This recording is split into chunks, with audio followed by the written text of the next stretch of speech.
She thought no one could see her, until the human looked right at her. The stale air in the holding cell feels heavy, humming with a tension that seems to press against the metallic walls.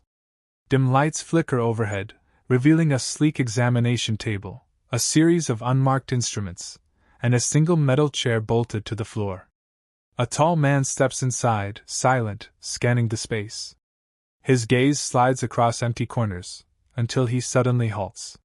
His pupils contract, focusing on what appears to be nothing, yet every muscle in his body goes taut, as though he senses movement beyond the visible spectrum. Sarika's voice emerges with a low, mocking resonance. How amusing!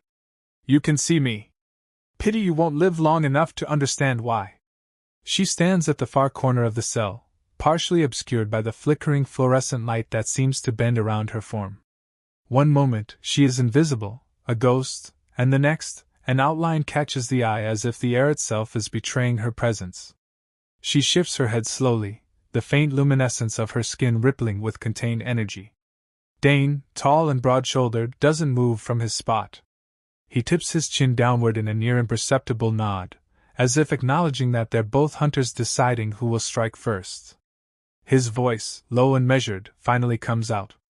If you're going to kill me, do it quick. There's no bravado, it's a simple statement of fact. He keeps his arms at his sides, making no attempt to reach for the sidearm holstered at his thigh. The battered plating on his combat vest, the scratches across his forearms, the faint bruising on his jaw, these are the marks of someone who's fought too many times to count. She glides forward, the outline of her body becoming sharper as her invisibility cloak strains under her own heightened emotions. Her iridescent skin pulses, a subtle, entrancing pattern that Dane can't ignore, though he tries to give no sign of it. She circles him once, letting her footsteps echo. Each movement is graceful, predatory, and he remains still, allowing her to complete the spiral. When she stops, they're just inches apart. He can smell the ozone-like quality of her breath. Try not to look so confident, she says, voice dipping into a purr that vibrates through the air. It'll make your death anticlimactic. Dane's lips curve into a slow smirk, a trademark expression that usually appears before he pounces. It's not confidence, he replies. I just expected a monster. Instead, I get someone who'd rather talk. Her eyes flicker with a dangerous glint, and she lunges, arms sweeping toward his throat. He sidesteps, catching her wrist in a single fluid motion, and they slam against the wall.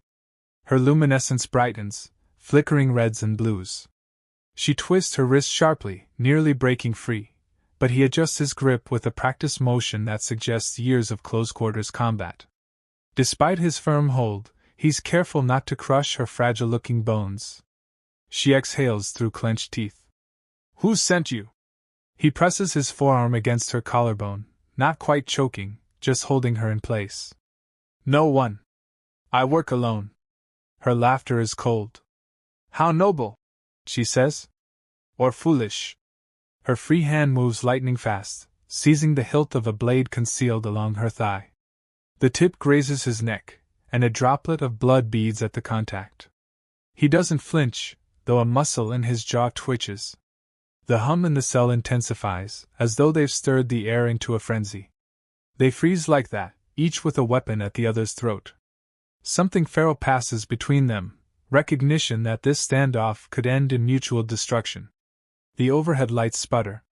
Dane can smell the electric tang of fear mixed with adrenaline. She raises a brow, imperious. Still think I'm just someone who likes to talk? The corners of his mouth tug upward again. Let's just say you have my full attention. She tilts her head. They said no human could see me. They said I was invisible to your kind. How is it you're not blind like the rest? He doesn't answer. Instead, he shifts his weight, pressing her harder against the wall so she can't move the blade that's poised at his throat. For a long heartbeat, either of them speaks.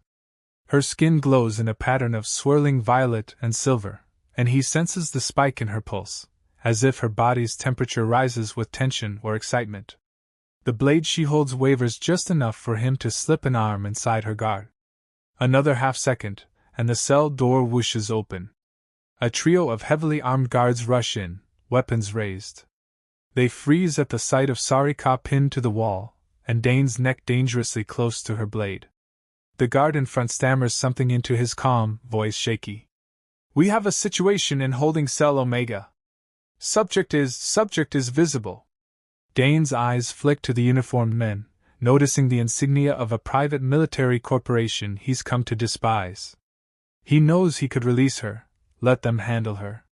But the spark in her eyes, the swirl of color on her skin, draws him in. Her presence is a puzzle that stirs his blood. She laughs, letting her gaze roam over the guards. "Your reinforcements have arrived, bounty hunter. Maybe now you'll give me up."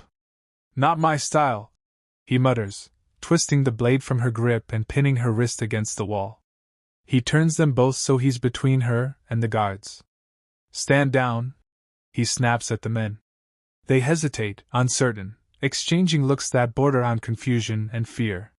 "Sir, we've been ordered to keep her in stasis." "She's not going back into stasis." Dane's tone leaves no room for debate. "If you don't stand down, you'll end up like your buddies in the corridor." He's bluffing. She took out a few on the way in, but the lie works. The guards glance at one another, stepping back. She narrows her eyes. "You're threatening them to protect me?" He releases her slowly but doesn't take his eyes off her. "I want answers. I'm not going to get them if they freeze you into a living corpse. And if you try to kill me again..." He gestures to the blood at his throat. "Well, I'll have to reconsider." Her lips twist in a cool smile. "I'll keep that in mind." Before anyone else can speak, an alarm blasts through the corridor, echoing from the facility's main deck. The metal walls vibrate as emergency lockdown procedures hum to life. Red lights strobe along the ceiling, and an automated voice repeats the words. "Security breach, all personnel to defense stations."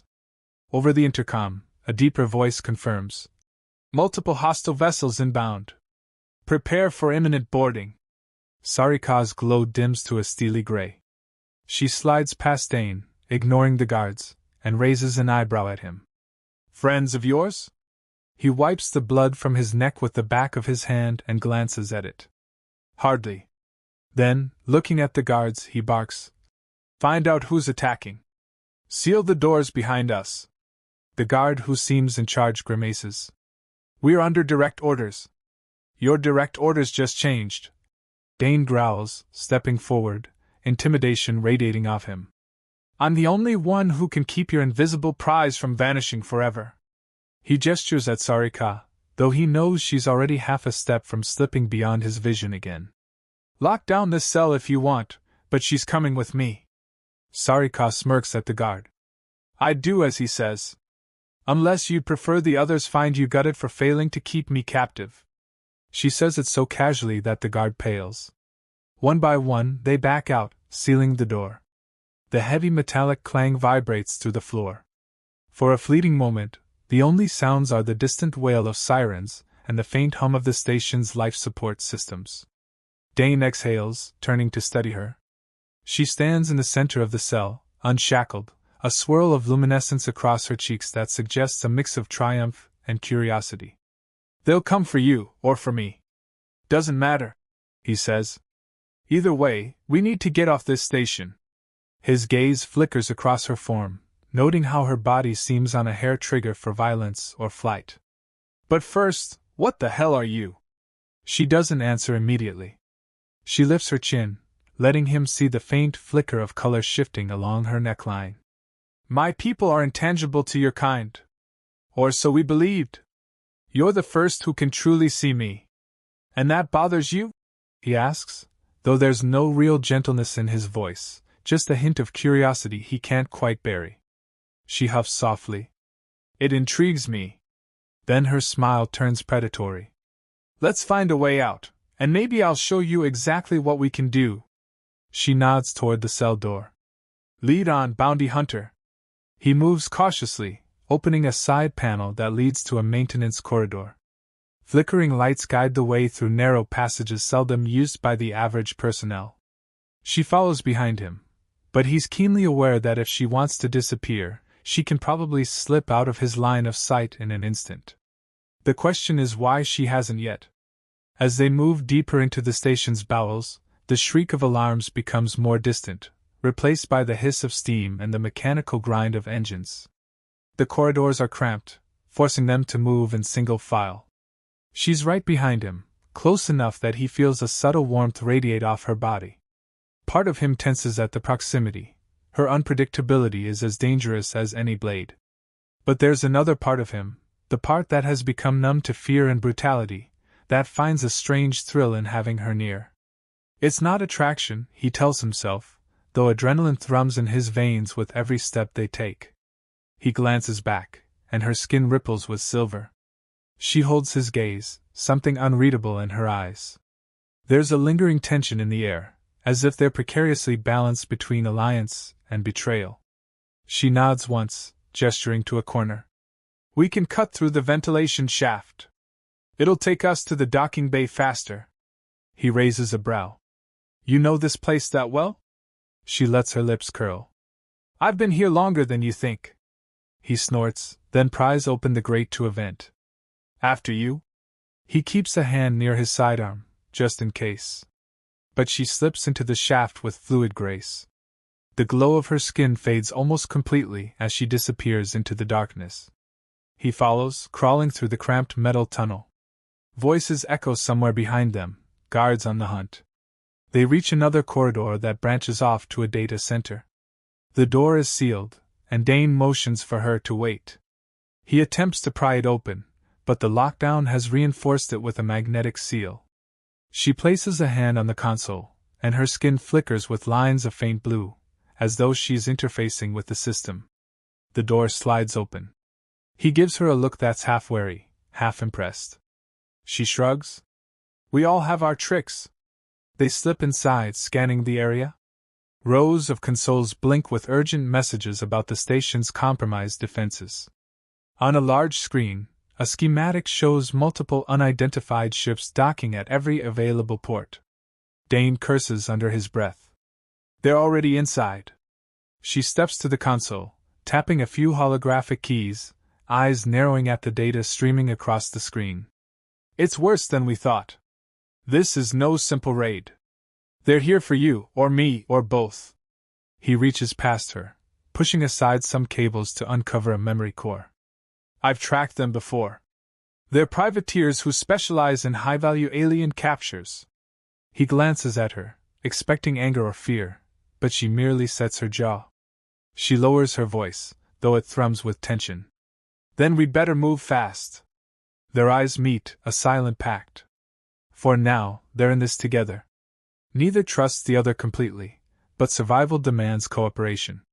Together, they slip out into the corridor, moving deeper into the station.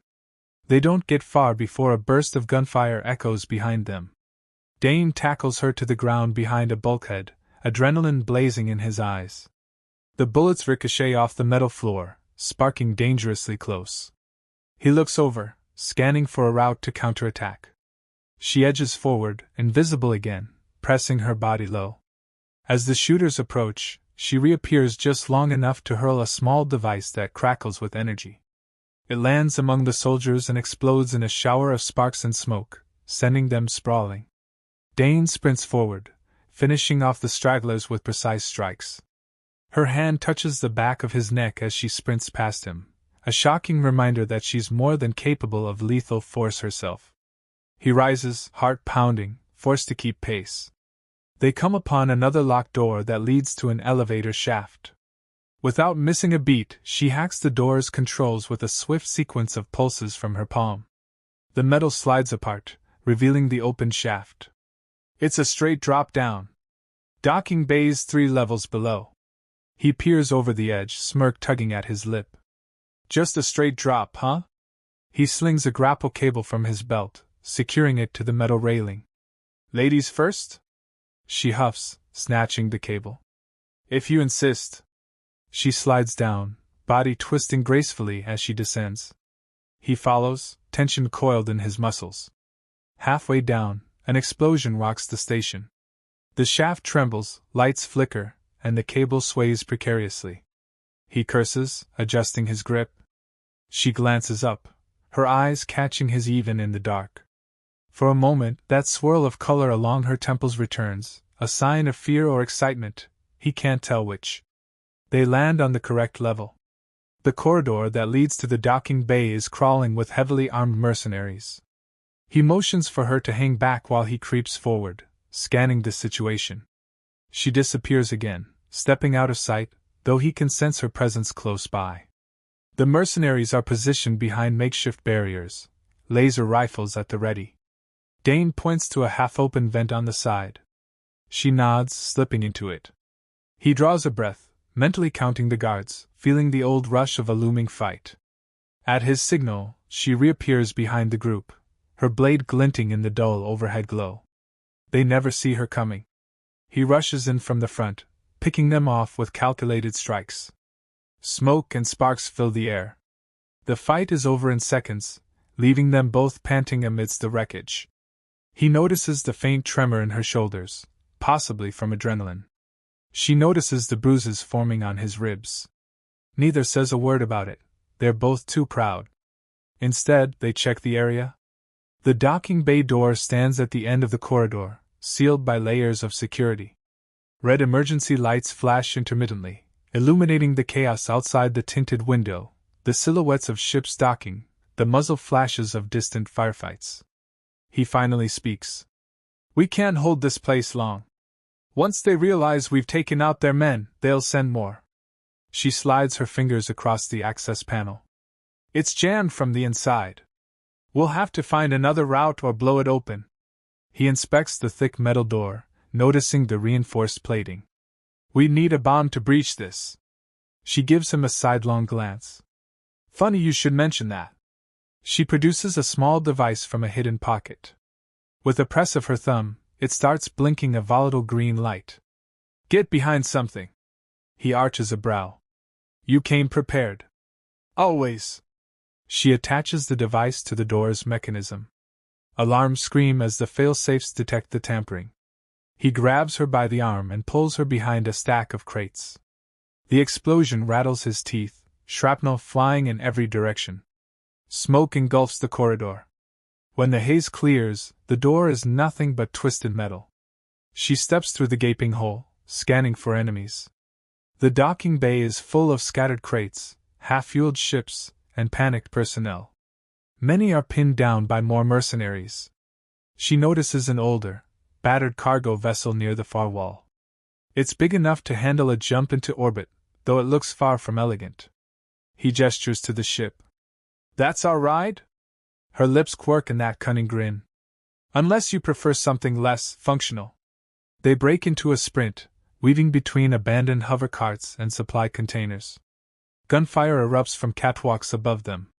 He returns fire, precise shots that keep the mercenaries pinned. She slides beneath an overturned crate, disappearing from sight once more. He ducks behind a column, reloading. The mercenaries advance, closing the gap. He can sense her moving like a phantom, picking them off with silent efficiency. A shot grazes his shoulder. He hisses in pain, staggering, but stays upright. Adrenaline surges through him, and he locks his jaw, refusing to give in to the throbbing burn. As the last mercenary drops, he half stumbles into the ship's loading ramp. She reappears at his side, pressing a hand to his wound. Her skin glows with a dull orange, like the embers of a dying flame. "You're bleeding," she says, a statement rather than concern. He shrugs her off, ignoring the sting. "Get us in the air first."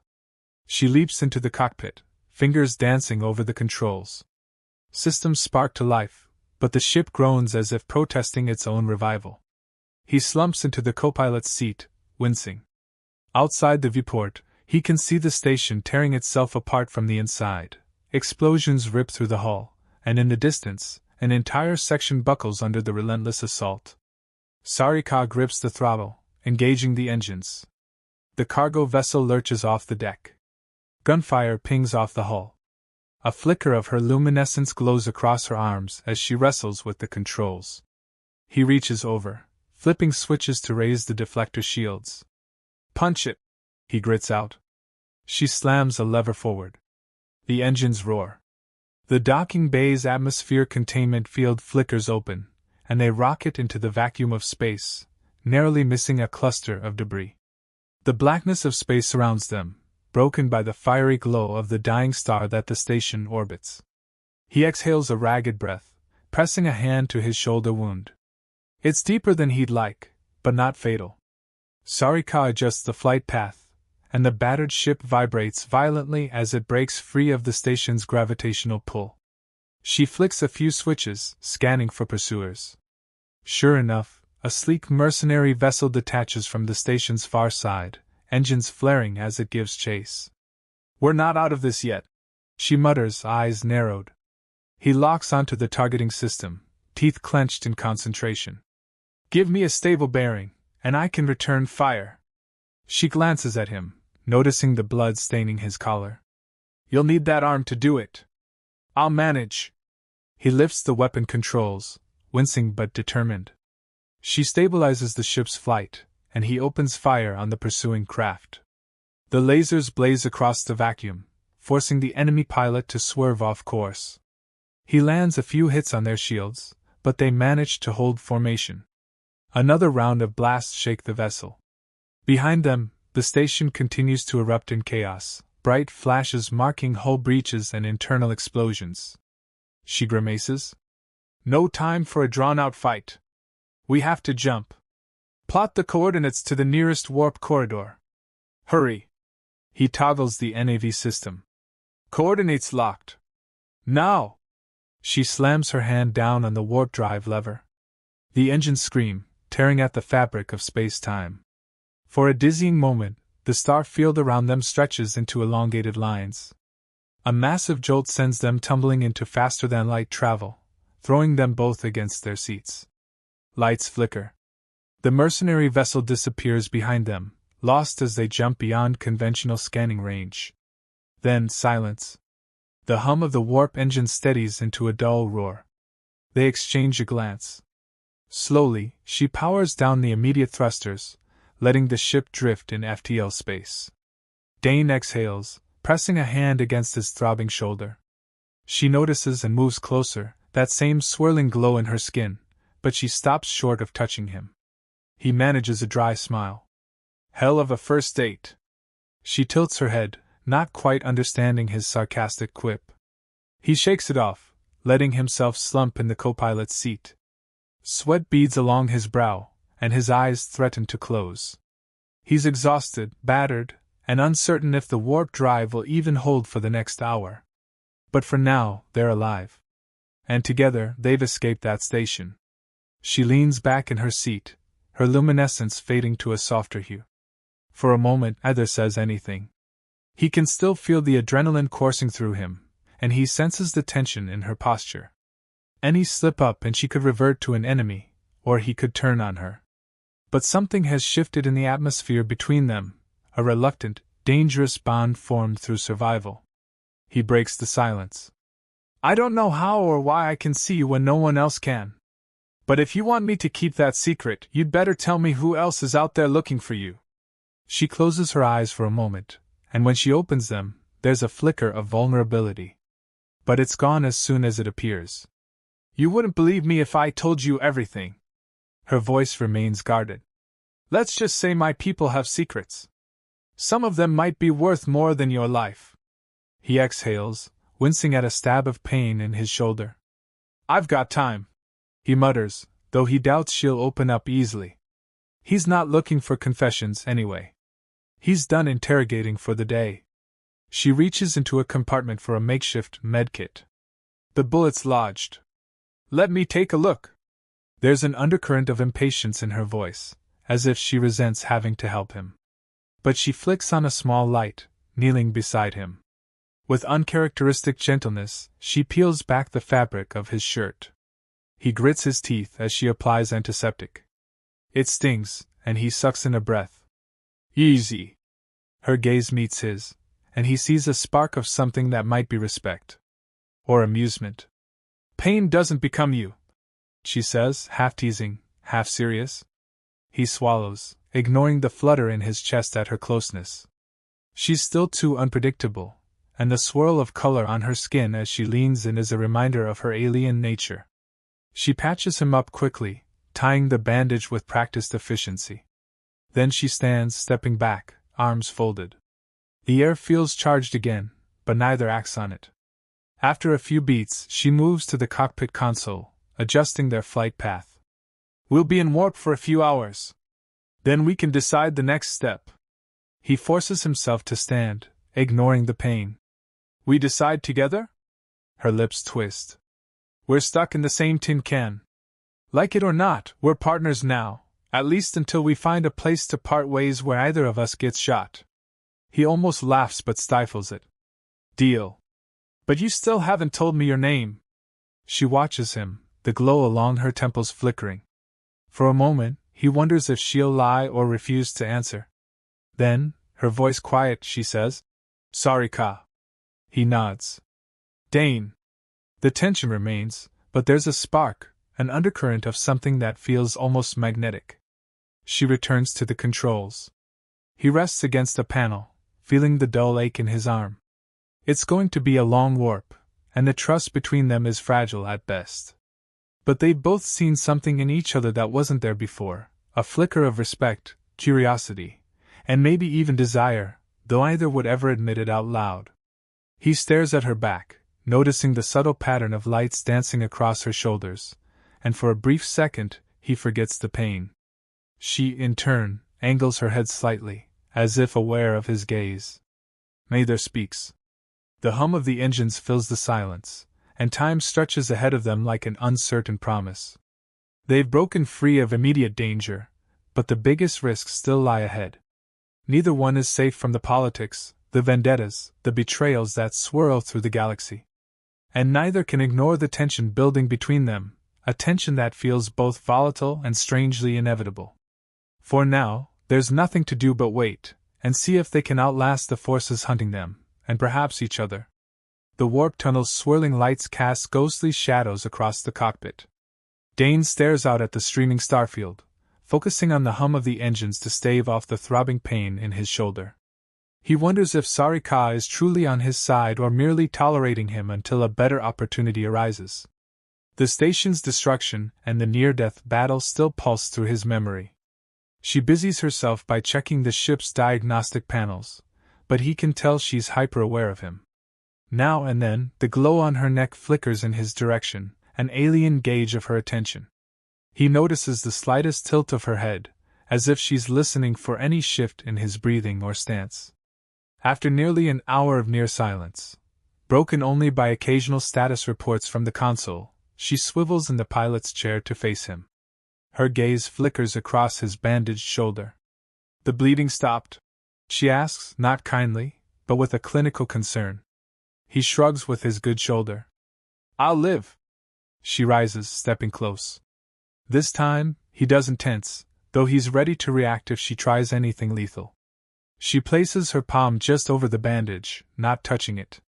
The skin of her hand glows a subdued teal, radiating a gentle warmth that he feels even through the fabric. He looks at her with a question in his eyes. I can sense changes in body heat, she says. It's how I avoid detection, by blending my heat signature with the environment. Right now, I can feel yours spiking again.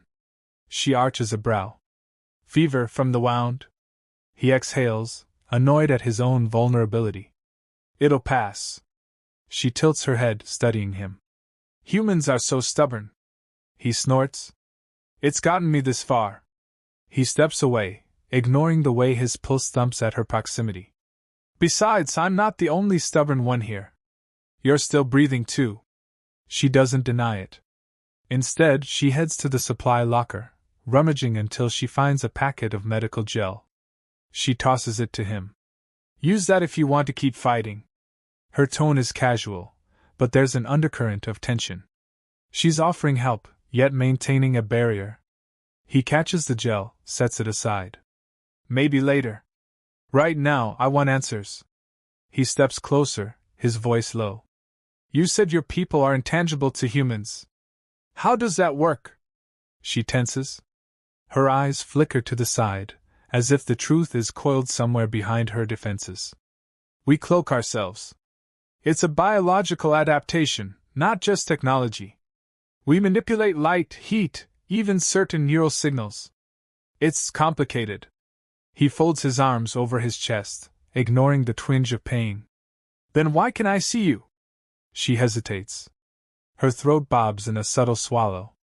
I don't know. No one from my world anticipated a human with that ability. The glow across her collarbone swirls, betraying a mix of emotions, frustration, curiosity. I'm not sure if it's something you were born with or something done to you. He casts his gaze downward, remembering bits of the experimentation he endured after his unit was wiped out, moments he'd rather forget. Whatever it is, it's made me a living threat to you. She lets out a low laugh, though there's no humor in it. Among my people, I'm something of an anomaly. You're not the only threat I face. He picks up on the bitterness in her tone. That's why you were in that station. She nods tersely. Captured. Sold out by someone close to me. Her lips curl in disgust. I was set to be traded to the highest bidder. But I escaped stasis once, until they caught me again. That's when you found me. He falls silent.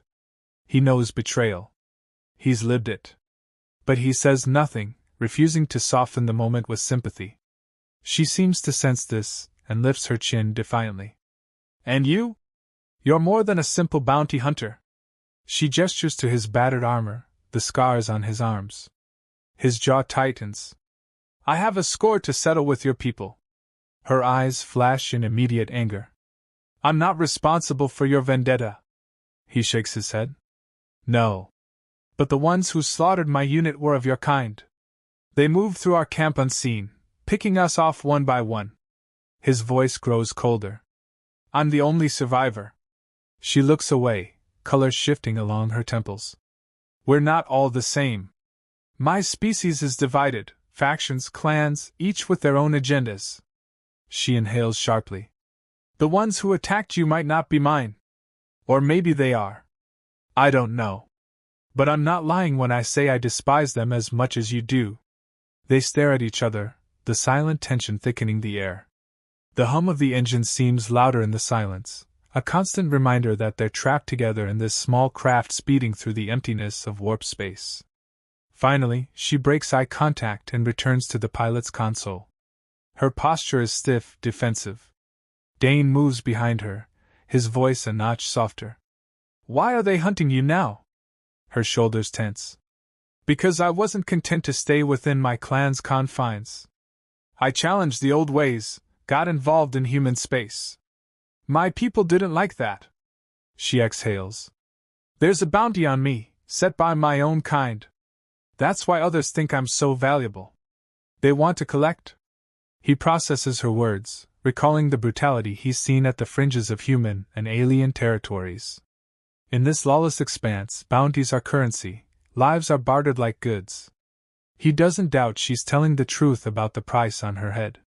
So you're an outcast. She glances over her shoulder, a faint sneer twisting her lips. I prefer the term free agent. Then she taps the console. Dropping out of warp soon. We'll be near a fringe planet with minimal security. We can refuel, make repairs. Then what? He demands. We still have half the galaxy after us. She quirks an eyebrow, turning to face him fully. Then we figure out if we're going to kill each other or keep running. Depends on which makes more sense. He's about to answer when a shrill alarm pings across the console. She reacts instantly, hands flying over the controls. The warp tunnel outside flickers, and with a lurch, the ship drops back to normal space. The starfield snaps into clarity, revealing a desolate planet hovering just below them. Yellowish-brown storms swirl across its atmosphere, and its surface is scarred with deep craters. She checks the readouts. Scanners show minimal life signs, small outposts. Ideal for hiding, not so good for living. He studies the view. We'll take what we can get. A beep signals another problem. The hull sustained more damage than they realized. She curses under her breath, guiding the ship toward a stable orbit. The console sputters, warning lights flaring. We're losing altitude stabilizers. I'll have to set us down before we lose the thrusters entirely. Dane braces himself as the ship shudders violently. Set us down gently if you can. She nearly laughs. I don't do gentle. She wrestles with the controls. The cargo vessel careens through the planet's atmosphere, buffeted by raging winds. The hull glows red-hot from atmospheric friction. He checks the external temperature gauge. It's rising dangerously fast. Sarika grits her teeth, feathering the thrusters to slow their descent. Plumes of dust and debris swirl around them as they near the surface. Alarms wail, and the engines groan in protest. The landing is more of a violent skid, the landing gear scraping across uneven terrain. Both of them jolt hard, strapped into their seats. Panels spark, and the cockpit goes momentarily dark before emergency lighting kicks in. When they finally come to a stop, the hull creaks under the strain, but remains intact. He exhales, adrenaline coursing through every vein. Nice landing. She unbuckles, rising from her seat. You're welcome. A tinge of purple runs along her arms, matching the chaotic swirl in her eyes. She glances at the readouts. Engines are shot. We'll need parts, or a new ship. He steps out onto the dusty ground, surveying the barren landscape through the ship's open hatch. Fierce winds whip at him, carrying particles of grit that sting his face. The planet is a wasteland, dry canyons, jagged rock formations, and swirling sandstorms that obscure the horizon. He checks his weapon, ensuring it's still functional. She appears at his side, studying the environment. Temperatures fluctuate wildly. We shouldn't stay out here too long. Her voice is laced with a subtle reverberation, as if the environment is taxing her as well. The glow on her skin fades, perhaps conserving energy. She shivers once, then steadies herself. He nods. Let's see if we can find any civilization. He scans with a handheld device. There's a small settlement about 2 kilometers east. She moves to follow him, but then hesitates, glancing back at the ship. We'll need to secure the vessel. It's the only thing we have to fix or trade. He checks the battered cargo hold. It's barely operational, but it's still more valuable than wandering the desert without any transport. Grabbing a couple of portable power cells and a supply pack, he motions her to help seal the exterior. They engage the ship's minimal security systems, hoping it'll deter scavengers. Then they set off across the rocky terrain, boots crunching on the barren ground. The wind tears at their clothes, and the sun overhead blazes like a cruel eye. She adjusts her cloak, flickering in and out of partial invisibility to shield herself from the worst of the solar radiation. He squints against the glare, feeling sweat bead on his brow despite the dryness. As they walk, the tension between them returns, coiling around every word and gesture. Neither is certain how much to trust the other. But for the moment, necessity forces them to cooperate. Every so often, she glances at him, her luminous gaze trying to read his expressions. He meets her look with a level stare. She remains an enigma, alien, cunning, and dangerously compelling. They crest a ridge, and in the distance, the outlines of a ragged settlement come into view. Makeshift structures cling to the rock like barnacles, battered by the relentless wind.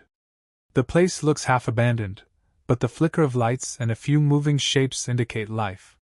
He grips his rifle tighter, prepared for trouble. She stands beside him, scanning the area. Their eyes meet, and for a split second, he senses the same unspoken tension that sparked in the cell, something raw and primal that neither has words for yet. She breaks the moment with a slight turn of her head. We'll scout first. If anyone asks, we're just travelers looking for parts. He nods. Fine. But don't vanish on me. She smirks, though there's a half-teasing glint in her eye. Don't tempt me. With that, they descend the slope together, forging an uneasy alliance under the scorching sun. The wind whips dust into swirling vortices as they approach the settlement. Makeshift walls of corrugated metal and salvaged plating stand haphazardly around the perimeter. A single, rusted gate marks the entrance. They see a few armed figures pacing on an improvised catwalk overhead. The atmosphere is tense. This is a place where trust is in short supply. Dane raises a hand in a universal gesture of peace. The guards eye them warily. Sarika keeps the hood of her cloak pulled low, her skin dimming to a near-human shade to avoid attracting attention. He knows she can't conceal herself entirely without draining her energy, so she opts for subtlety. The gate grinds open just enough for them to slip through. Inside, the settlement is a cluster of shacks, small vendor stalls, and tired-faced inhabitants. Solar collectors line some rooftops, providing the bare minimum of power. Dane scans the crowd, noting the worn-down expressions of people who've seen too many storms and too little hope. Sarika's presence draws a few curious glances, but no one challenges them openly. They approach a small kiosk where a grizzled mechanic tinkers with a battered generator. Dane steps forward. "We need thruster parts, coolant lines, possibly a new stabilizer rod." The mechanic snorts without looking up. "You and everyone else. Parts cost more than blood out here." He finally glances up, then does a double take at Sarika, whose features remain half-shadowed by her hood. "Your friend there looks unusual." Dane angles his body slightly to block the mechanic's view. "She's from off-world." "Is that a problem?" The mechanic shrugs. "Not my business. But you want real parts, you'll have to talk to the boss." He jerks a thumb toward a larger structure at the center of the settlement, a patchwork building that might have been a hangar once. Sarika's voice emerges from beneath her hood, low and resonant. "Then point us in the right direction." With another shrug, the mechanic goes back to his work. They head toward the building, weaving through narrow alleys strewn with rubble and half-broken machines. The inhabitants watch them with suspicion, but no one interferes. A large door, reinforced with thick metal plates, guards the entrance to the building. Dane presses a button on the comm panel. The door slides open with a groan, revealing a dimly lit interior. The space within is cluttered with crates, spare parts, and half-disassembled vehicles. Standing among the mess is a tall, muscular woman with a scar running across her cheek. Her hair is shaved on one side, and she carries herself with the wary confidence of someone who's fought to claim her territory. She glances up, her gaze raking over them. "You the ones looking for thruster parts?" she demands. Dane nods. "Yeah. The station we came from got torn to pieces. We barely escaped. Our ship's down on the outskirts." The woman smirks, crossing her arms. "Welcome to the scrap heap, then. Name's Raiku. I run things around here, what's left of them."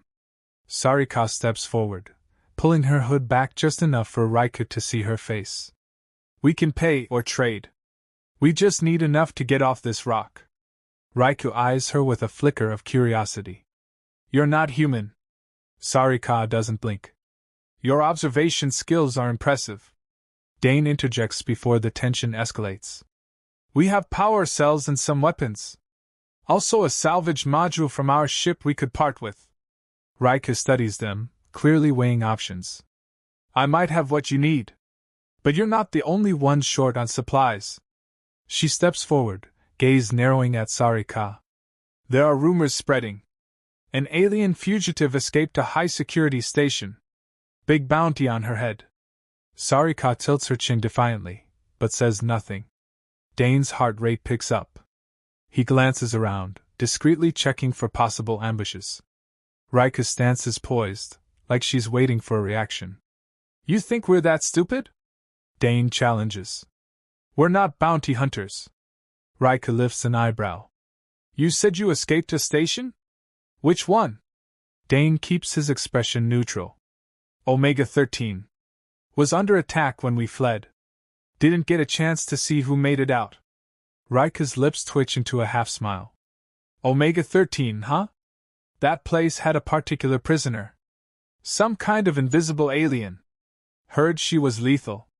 Her gaze flicks again to Sarika. "Fancy that." Sarika's posture shifts subtly, her muscles tensing. "Are you going to help us or not?" Rika doesn't respond immediately. Instead, she circles them, tapping a finger against her chin. The door behind them slides shut with a heavy thud, and two armed guards step out from behind crates, rifles aimed but not firing. Dane meets Sarika's gaze. This was too easy to be a coincidence. Rika finally shrugs. "Help can come in many forms. I could help by turning you in and collecting a fortune. Or I could help by selling you parts. Depends on how valuable you can be to me. Dane's mouth sets in a grim line. Name your price. Raikou chuckles. Straight to business, I like that. Problem is, there's a rival gang hoarding the best salvage in the next valley. I need it. You two look capable of handling yourselves. Do a job for me, bring back the parts one want, then we'll talk about your thruster stabilizers. Otherwise I turn you in, or you die right here. Your call. Sarika scowls. Blackmail. Think of it as a business proposition. Raikou counters. I risk my life dealing with you. Only fair you risk yours for me. Dane weighs the odds. They're in no position to fight their way out, not with him injured and Sarika's abilities limited by this punishing environment. He meets her gaze, and she gives the barest nod, an unspoken agreement that they need to comply if they want to get out of here alive. He turns back to Raikou. Fine. We'll do it. Good. Raikou snaps her fingers, and one of her guards steps forward, handing a small data device to Dane. Coordinates, along with a list of what I need. Don't come back empty-handed. She walks to a nearby table, picking up a weathered satchel. There's a few supplies in here, ammo, rations. Consider it in advance. Don't cross me, or I'll make sure every bounty hunter in this sector knows exactly who you're harboring. They say nothing as Raikou's guards escort them out of the building and back onto the dusty streets.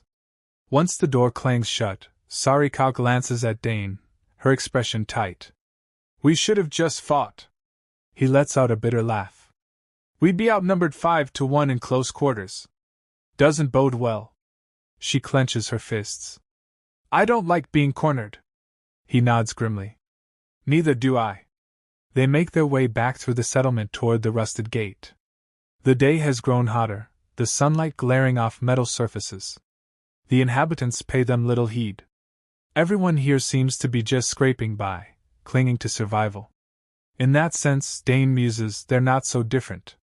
Once outside, they find a sheltered nook behind a craggy rock formation, safe from prying eyes. Sarika takes the data device, scanning through the coordinates. A salvage yard about 2 hours' walk from here, assuming the dust storms don't slow us down. That's where Raikou wants us to go. Dane checks his rifle. We can handle some petty thugs. She narrows her eyes. Don't be naive. If Raikou's telling the truth, they'll have more than just petty guns. This is a lawless region. No telling what tech they've scavenged. He shrugs, ignoring the pain in his shoulder. Either way, we don't have a choice. Unless you plan on going invisible and leaving me here to fend for myself. She flickers for a moment, the edges of her form blending with the swirling dust.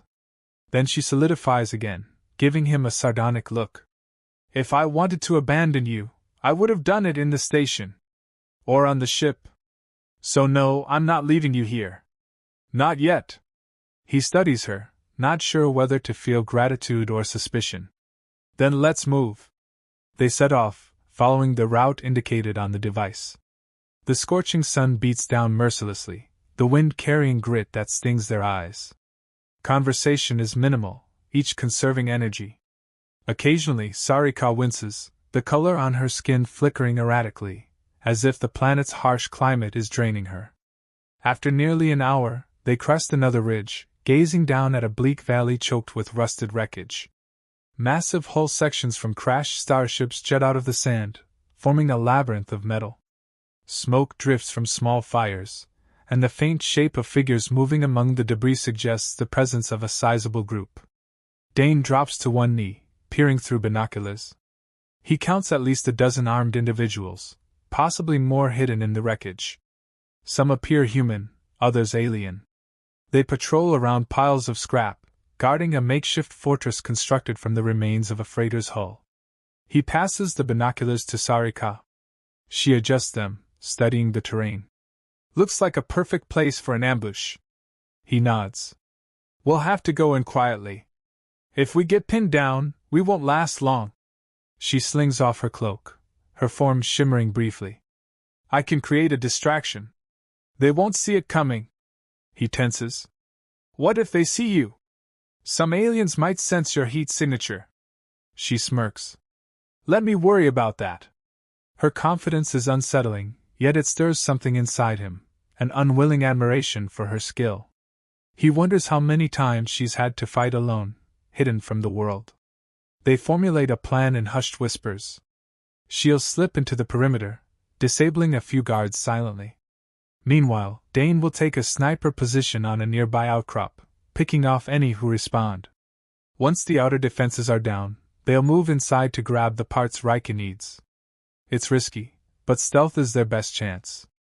As the sun inches lower, they begin. Sarika fades into near invisibility, a faint distortion in the air. He watches, heart pounding, as she slips down the slope, weaving around jagged scrap metal. He circles around, finding a vantage point. Through his rifle scope, he tracks the guards' positions, searching for Sarika's silhouette. It's nearly impossible to pinpoint her, but occasionally, he catches a flicker where the light bends. Her first takedown is swift. A guard staggers backward, clutching his throat, then collapses. Dane silently shoots a second guard who turns to investigate, dropping them instantly. The encampment stirs with alarm. More guards rush out.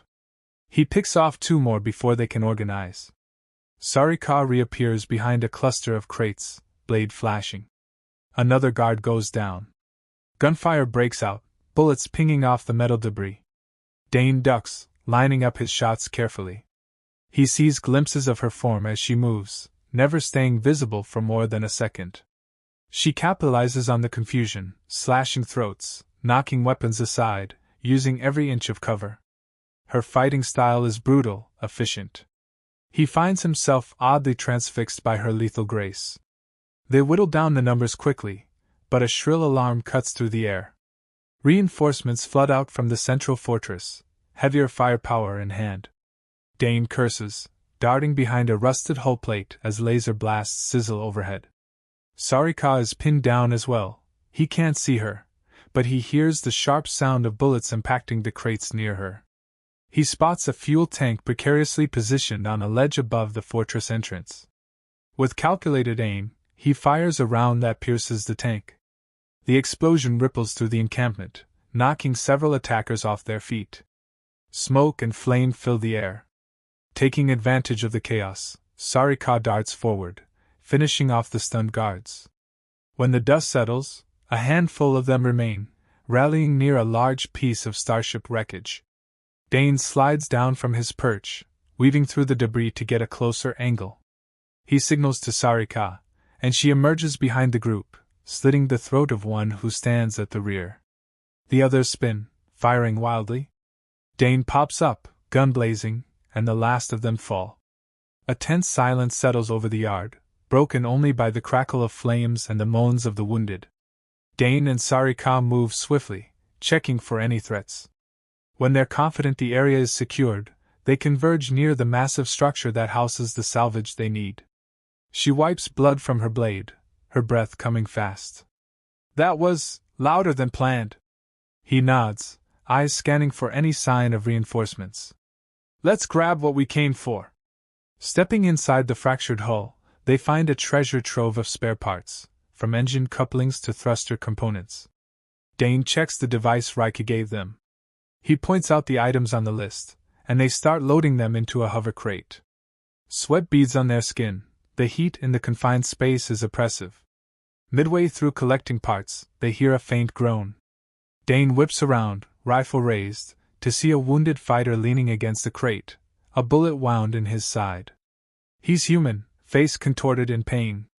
Sarika tenses, expecting him to call for reinforcements. But he doesn't. Instead, he just stares at her with terror. She approaches, blade at the ready, the glow in her skin casting eerie shadows. He cringes away. Please spare me. His voice is a ragged whisper. Dane glances at Sarika. She pauses, a flicker of hesitation crossing her features. She raises her blade, and lowers it slowly. He's done, she mutters. Let's go. As they turn to leave, the man croaks out. They'll come for you, more will come. You can't hide forever. Her jaw tightens, but she says nothing. They move outside with the loaded crate, the sun already dipping below the jagged horizon. They know more enemies could arrive any moment. Hauling the crate back to the settlement will be taxing, especially in this terrain, but they have no choice. The journey is brutal. Gusts of wind bite at their skin. Both are exhausted from the fight, from the relentless sun, from the sand that grinds into every wound. Yet they press on. Neither complains. Complaint is a luxury for those who don't fight for their lives every day. After what feels like an eternity, the settlement's gate looms ahead. The guards, recognizing them, open it begrudgingly. Sarika and Dane drag the hover crate into the settlement's center, ignoring the curious stares. They head straight to Riku's lair, where the tall woman waits with folded arms and a smug expression. Riku inspects the crate, nodding in approval at the salvaged parts. "You got what I asked for." "Impressive." Sarika wipes sweat from her brow. "Now fulfill your end of the deal." Riku's eyes gleam. "I'm a woman of my word." She snaps her fingers at one of the guards. "Show them the parts for their thruster stabilizer. Include the coolant lines and the necessary couplings." The guard disappears behind a pile of crates, returning with the requested items. Dane checks them, verifying they match his needs. Satisfied, he nods. "We'll take them." Riku smirks. "Pleasure doing business. Now get off my rock. I don't want the kind of heat you bring." They load up their newly acquired supplies, stepping out of the building into the gathering darkness.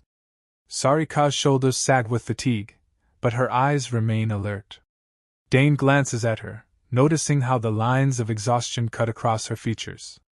He also feels that subtle shift in the air again, that intangible pull between them, like opposite ends of a storm front colliding. He ignores it, focusing instead on survival. Together, they exit the settlement under the waning light, heading back into the desert to retrieve their ship. Though the immediate threat has passed, the tension remains. They've fought side by side, stolen victory from impossible odds. But the question lingers, can they truly trust each other when old grudges and the specter of betrayal loom large?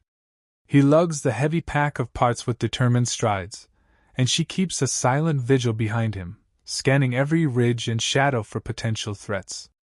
Sweat and dust cling to them both, but they maintain their pace, driven by the knowledge that once the ship is repaired, they can leave this desolate place behind. Still, an undercurrent of something deeper thrums beneath the surface, a building awareness of each other's presence, sharpened by every life-threatening moment they've shared. Each confrontation, each kill, each near-death experience seems to forge a link between them. Yet neither addresses it directly, not now. They press on, night creeping in around them, the planet's moons looming overhead like silent witnesses to this uneasy alliance. For now, they have what they need to escape. But the real danger may still be looming in the stars above, waiting for its chance to strike. And somewhere in that swirling darkness, they both know that the pull between them is growing stronger, even if they refuse to put it into words. They reach the broken cargo vessel at dawn, just as the planet's fierce sun begins to rise again. The night has been long and cold, but at least the wind has died down. Without a word, they split tasks. Dane checks the hull integrity while Sarika starts on the engine repairs. The tension is thick, but it's no longer purely adversarial. It's the tension of two exhausted warriors leaning on each other's skills, uncertain yet interdependent. He crouches near a scorched section of the hull, tools in hand, biting back groans of pain from his still-healing shoulder wound. "This might hold once we fix the stabilizer," he murmurs. "We'll have to seal the cracks with whatever plating we can salvage." She's on the other side of the engine assembly, hooking the new coolant lines into place. Sweat beads along her temple, which glows faintly. "I've seen junkers in better shape than this. If we hit any turbulence in orbit, the plating could buckle." He grunts in agreement. "We just need it to hold together long enough to get to a safer port. Then we can ditch this wreck." He glances over at her, catching a glimpse of her face streaked with dust and grime. Despite the harsh conditions, there's a fierce, magnetic beauty in her features, an undercurrent of raw power that draws his attention. Sensing his gaze, she looks up, lips parting as if to speak, but says nothing. Instead, she returns to her work, her posture tense. The silence stretches between them, filled only by the scrape of tools and the hum of the ship's faint power supply. Finally, she finishes securing the coolant lines and steps back, wiping her brow. We need to test the engines. He nods. I'll handle that. Keep an eye on the fuel gauge. Carefully, he powers up the control console. Sparks fly from a damaged circuit, but the engines begin their low rumble. The entire ship shakes, metal groaning. A spurt of steam blasts from a valve that's not fully sealed, and Sarika rushes over to tighten it. When the tremors subside, the readouts stabilize. The engines stay online. She exhales in relief, leaning against a bulkhead. He kills the engine test. So far, so good, he mutters, tapping the gauge. We have enough fuel for one jump, maybe two if we push it. Sarika stares at the console, brow furrowed. We have no margin for error. He meets her gaze. We'll just have to make it count. Once we're airborne, we can chart a safe route. Maybe find a hidden base or a smuggler's den to lay low in. She scoffs softly, though there's no real contempt in it. Hiding, running, that's all I've been doing. She turns away, tension visible in the set of her shoulders. I can't remember the last time I felt safe. He sets his tools aside, stepping closer. Join the club. Safety is an illusion out here. You know that. She doesn't move for a moment, then slowly turns to face him.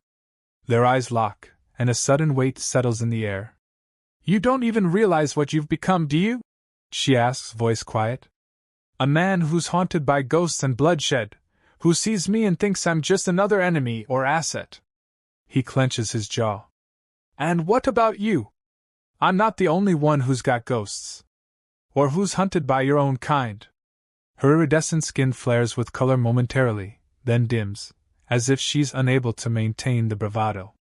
They're so close now that he can sense the faint heat radiating off her body, can see the shift in her expression. She looks at him with a mix of defiance and something else, something that pulls him in despite every logical warning in his head. His pulse kicks up a notch, and he has to force himself not to show it. We should finish the repairs, he says, voice tight. She nods, stepping back, breaking the moment. Right. Clearing her throat, she moves to a different part of the engine, leaving him alone with a surge of conflicted feelings.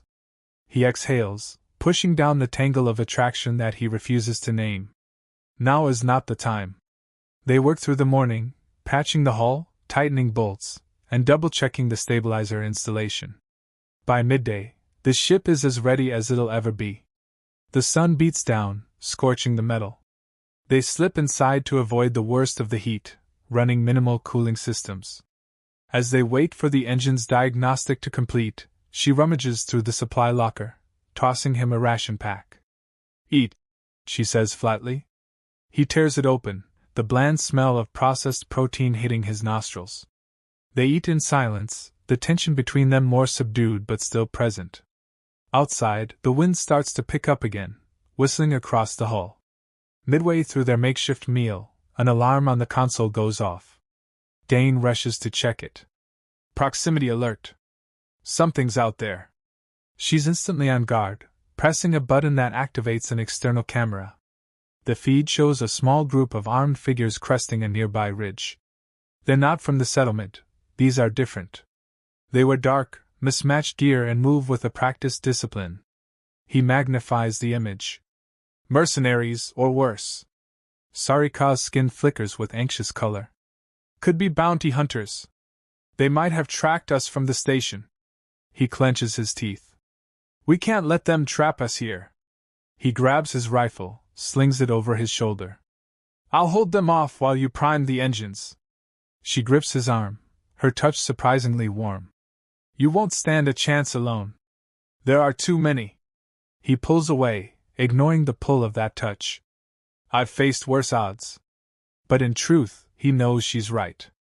They need a plan that doesn't end with him riddled with bullets. She glances at the monitors. We have a couple of gun turrets under the ship. They might still work if we can power them. He arches a brow. Worth a shot. I'll see if the firing mechanisms are intact. He rushes to the small weapons console near the rear of the ship. Through a half-broken viewport, he can see the figures moving closer, fanning out in a tactical sweep. He curses under his breath. We don't have much time. She jabs a few buttons, rerouting power to the external turrets. Try it now. He activates the targeting system. The readout flares to life, although it's glitchy.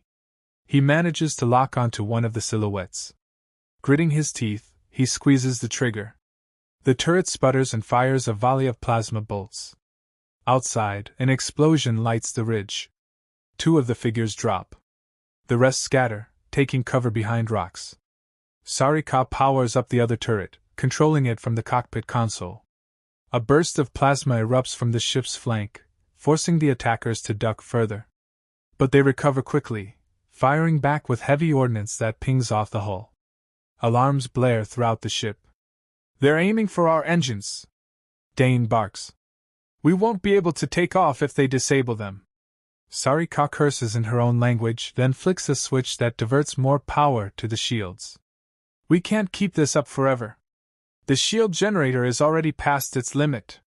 He stares at the console, mind racing. We need to create a bigger distraction. His gaze falls on a half-dozen canisters of fuel they salvaged. If I can rig those canisters to blow, it might buy us the time we need to launch. She nods, urgency etched across her features. I'll keep them pinned with the turrets. You do what you have to do. He grabs the canisters, hooking them onto a makeshift harness. Exiting the ship under withering gunfire is harrowing. Plasma bolts smash into the ground, sending shards of rock and debris flying. He ducks behind a piece of twisted hull plating. With deft hands, he arms the canisters, setting a time charge. Sweat pours down his face, both from the sweltering heat and the adrenaline coursing through him. Sarika unleashes another volley from the turrets, forcing the attackers to take cover once more. Dane sees his opening. He sprints across open ground, bullets whizzing by. A shot grazes his thigh, burning through fabric. He bites down a cry, stumbling but not falling. Reaching a strategic spot between 2 large rock formations, he sets the canisters on the ground. Seconds tick by. He can hear Sarika's turret blasts overhead. The attackers shift their angle, trying to flank him. He sets the timer for a short countdown, then turns and runs. Pain flares in his leg, but he pushes through, heart pounding. He slides behind an outcropping just as the canisters detonate with a deafening roar. The shockwave tears through the ridge, scattering rock and dust in a fiery plume. Sarika watches from the ship's console, a flicker of surprise at the sheer force of the explosion. She sees the mercenaries thrown into disarray, some screaming, others diving for cover. Dane, if you're alive, get back here now! She shouts into the calm. He coughs through the dust, slapping at embers clinging to his jacket. On my way. Limping, he races toward the open ramp. Plasma bolts still streak past, but fewer now. The explosion has broken their formation. He climbs inside, slamming a hand on the control to seal the ramp. Sarika immediately powers up the engines, ignoring the sputtering protests of the old machinery. The ship lurches, shaking violently as it lifts off the ground. Outside, a few mercenaries scramble to fire at them, but the turret blasts keep them pinned. The engines whine, generating a vertical thrust that forces the battered vessel into the air. The ground drops away beneath them. Dane stumbles into the cockpit, collapsing into the co-pilot's seat. She spares him a quick glance. You're bleeding again. He presses a hand to his leg wound, gritting his teeth. It'll hold. He reroutes power to the stabilizers, trying to keep the ship steady as they ascend through swirling dust clouds. An alarm blares. She curses, eyes locked on the console. A lock-on from below, someone has anti-air weaponry. He toggles the sensors, seeing a missile streaking toward them. Brace! He shouts. She veers hard to the left, the ship shaking dangerously. The missile explodes a few meters away, rocking them but not striking a direct hit. They spin, losing altitude momentarily, but Sarika wrestles the controls, righting them just enough to continue their ascent. The rattling intensifies, and for a heart-stopping moment, it feels like the entire vessel might disintegrate midair. Then, with a final surge, they break through the denser part of the atmosphere. The star-speckled void of space opens before them. Sarika exhales, powering up the main thrusters to escape the planet's gravity well. Dane checks the sensors, relieved to see no immediate pursuit. It seems the mercenaries on the ground are out of range. They reach a stable orbit, drifting among the scattered debris that rings the planet. Both slump in their seats, panting, covered in sweat and dust. The adrenaline still roars in Dane's veins, and his leg throbs from the fresh burn. Sarika's luminous patterns flicker sporadically, as if her body fights to regulate itself. "Let's get out of here," he manages, inputting a course that might lead them to safer territory. She nods, engaging the warp drive once more. The engines groan, but respond. Within moments they slip into faster-than-light travel, leaving the forsaken planet and its ambushers behind. Silence follows, punctuated only by the steady hum of the warp engines. They sit there, both catching their breath. Sarika is the first to speak. "You realize we can't run forever. The bounty on me, your vendetta, every time we stop, we'll have a new fight." He closes his eyes, exhaustion pressing down on him. "I know." Slowly, he looks at her, noticing the subtle shift in her posture, the way her breathing has calmed. The memory of her close to him, the near-invisible flicker of her body as she fought so fiercely, stirs something he can't quite quell. "But for now, we're alive. That's enough." She studies him, and for a moment, the hostility in her gaze softens. "Yes, we're alive." Then, she leans back, letting her eyes drift shut. Her voice drops to a near whisper. "Your leg, it's not just a graze, is it?" He lifts the edge of his torn pants, seeing the ugly burn across his thigh. "I'll manage," he mutters, but she's already opening the medkit again. This time, he doesn't protest when she kneels beside his seat, applying the gel carefully. The sting is intense, but he barely flinches. The proximity between them is almost suffocating. Her hair falls forward, brushing against his knee. He can sense her breath, feel the warmth of her body. The tension that's been building for so long crackles in the air. She finishes the makeshift bandage and looks up, meeting his gaze. For a heartbeat, neither speaks. There's an unspoken acknowledgement of how close they came to death, and how close they feel to each other in this moment. She stands abruptly, clearing her throat. "Rest. I'll keep us on course." Without waiting for his response, she heads to the pilot's seat. He exhales, leaning his head back, staring at the ceiling. The warp tunnel outside the viewport glimmers, a reminder that they're caught between star systems, between choices that could change everything. They've survived another deadly encounter, but the bond between them has shifted. The friction remains, yet something else simmers beneath it, unspoken, undeniable. With no safe harbor on the horizon, they have only each other to rely on, whether they like it or not. Hours pass in strained silence as the ship hurtles through warp space. Dane drifts in and out of a fitful doze, haunted by brief flashes of the day's violence. He sees Sarika's face in the aftermath of each memory, equal parts fierce and compelling. Eventually, the hum of the engines and the lull of exhaustion push him into deeper sleep. He wakes to find her standing over him, arms folded, a half-amused, half-challenging expression on her face. "You snore," she says flatly. He rubs his eyes, stiff muscles protesting. "Great. That's probably my worst secret." She rolls her eyes. "Not even close." Then she gestures at the console.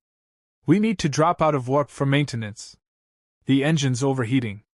We're near a patch of unclaimed territory, so it should be relatively safe." He sits up, wincing at the pull in his thigh. "Do it."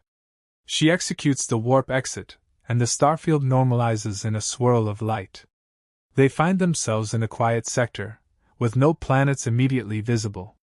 The ship drifts, systems powering down to essential levels. She shuts off the main thrusters, letting them float.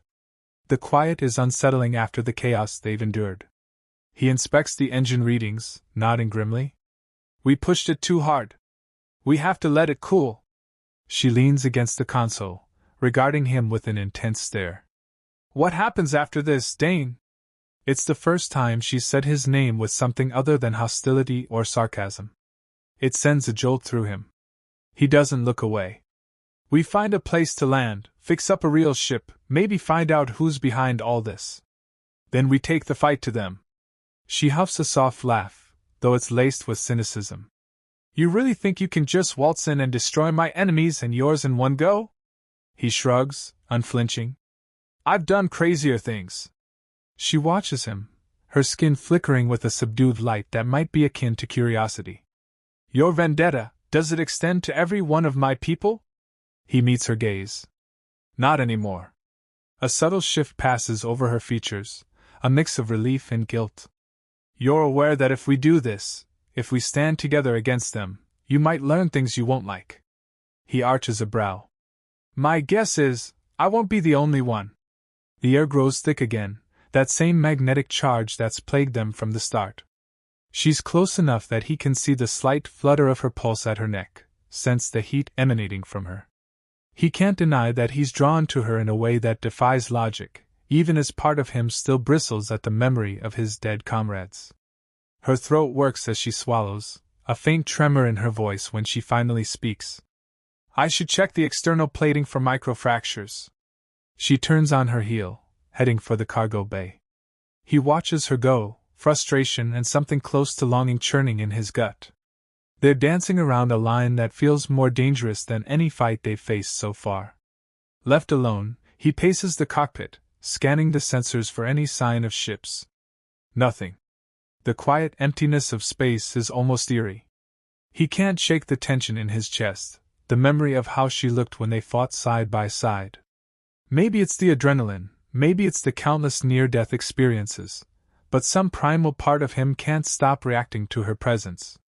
Finally, he follows her into the cargo bay, finding her perched on a metal crate, checking the hull readings. She glances up as he enters, but says nothing.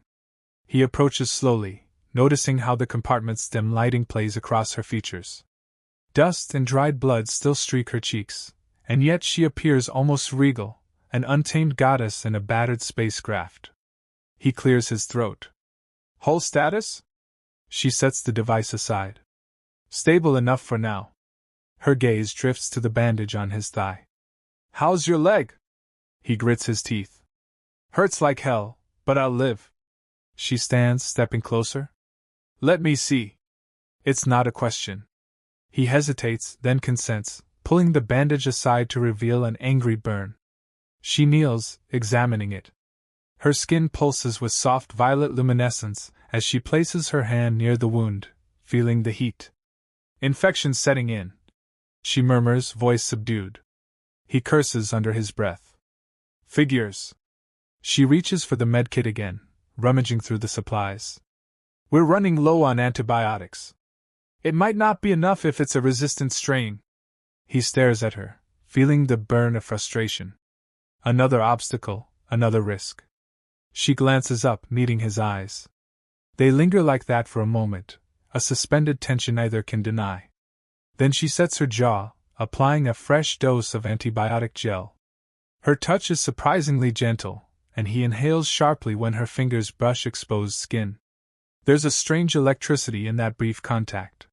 She tries to pull back, but he catches her wrist. She freezes, luminescence rippling across her arm. His own heart pounds, though he maintains a controlled exterior. Slowly he releases her, but the moment lingers in the air. He stands, wincing. Thanks, he mutters, not sure what else to say. The raw awareness between them ignites every nerve, and he finds himself struggling to maintain control.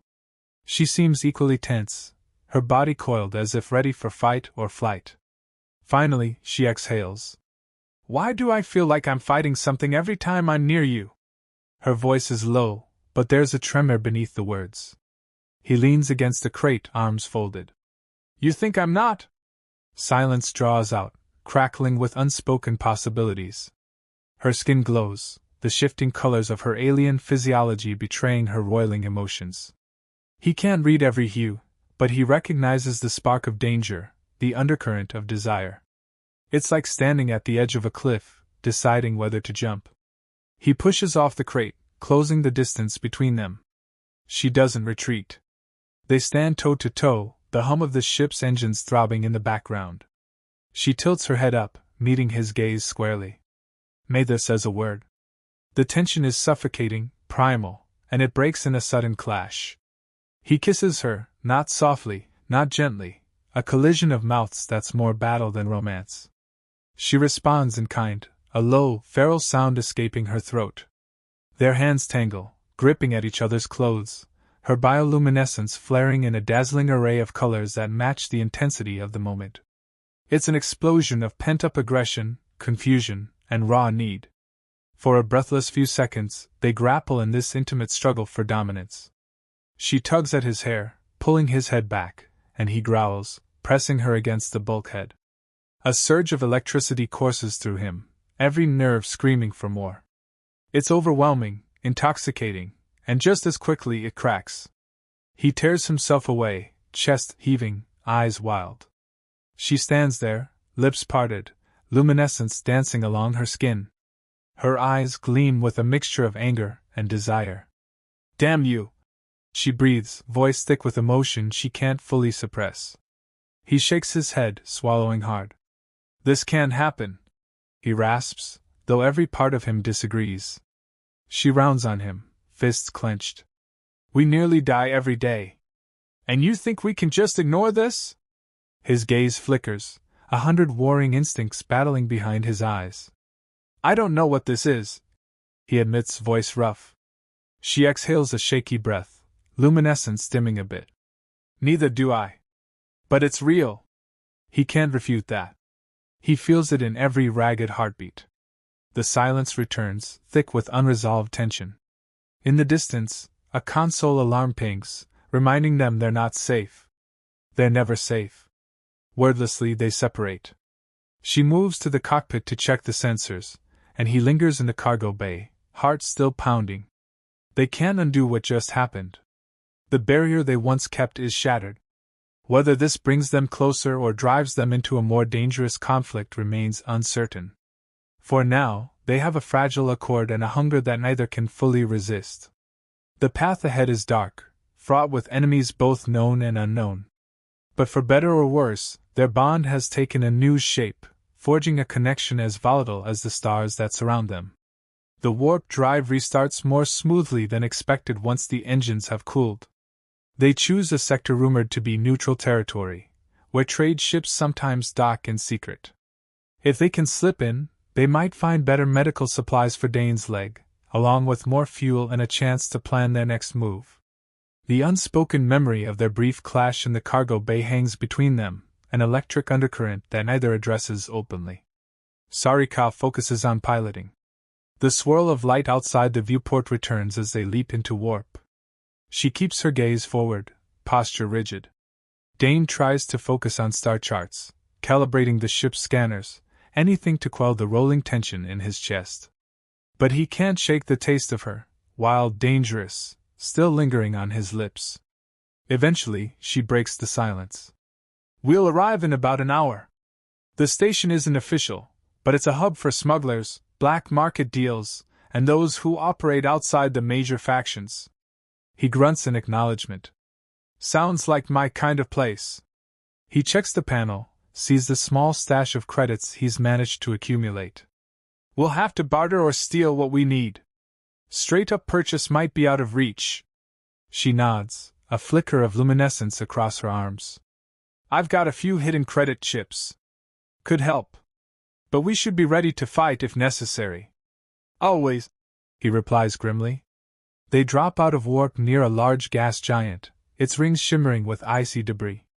Orbiting just beyond the rings is a sprawling structure cobbled together from various ship parts.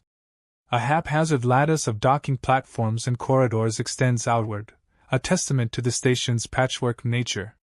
Dozens of small vessels float around it, coming and going under minimal regulation. Sarika frowns, scanning the frequencies. "No formal docking instructions. We just find a berth and pay whoever claims ownership.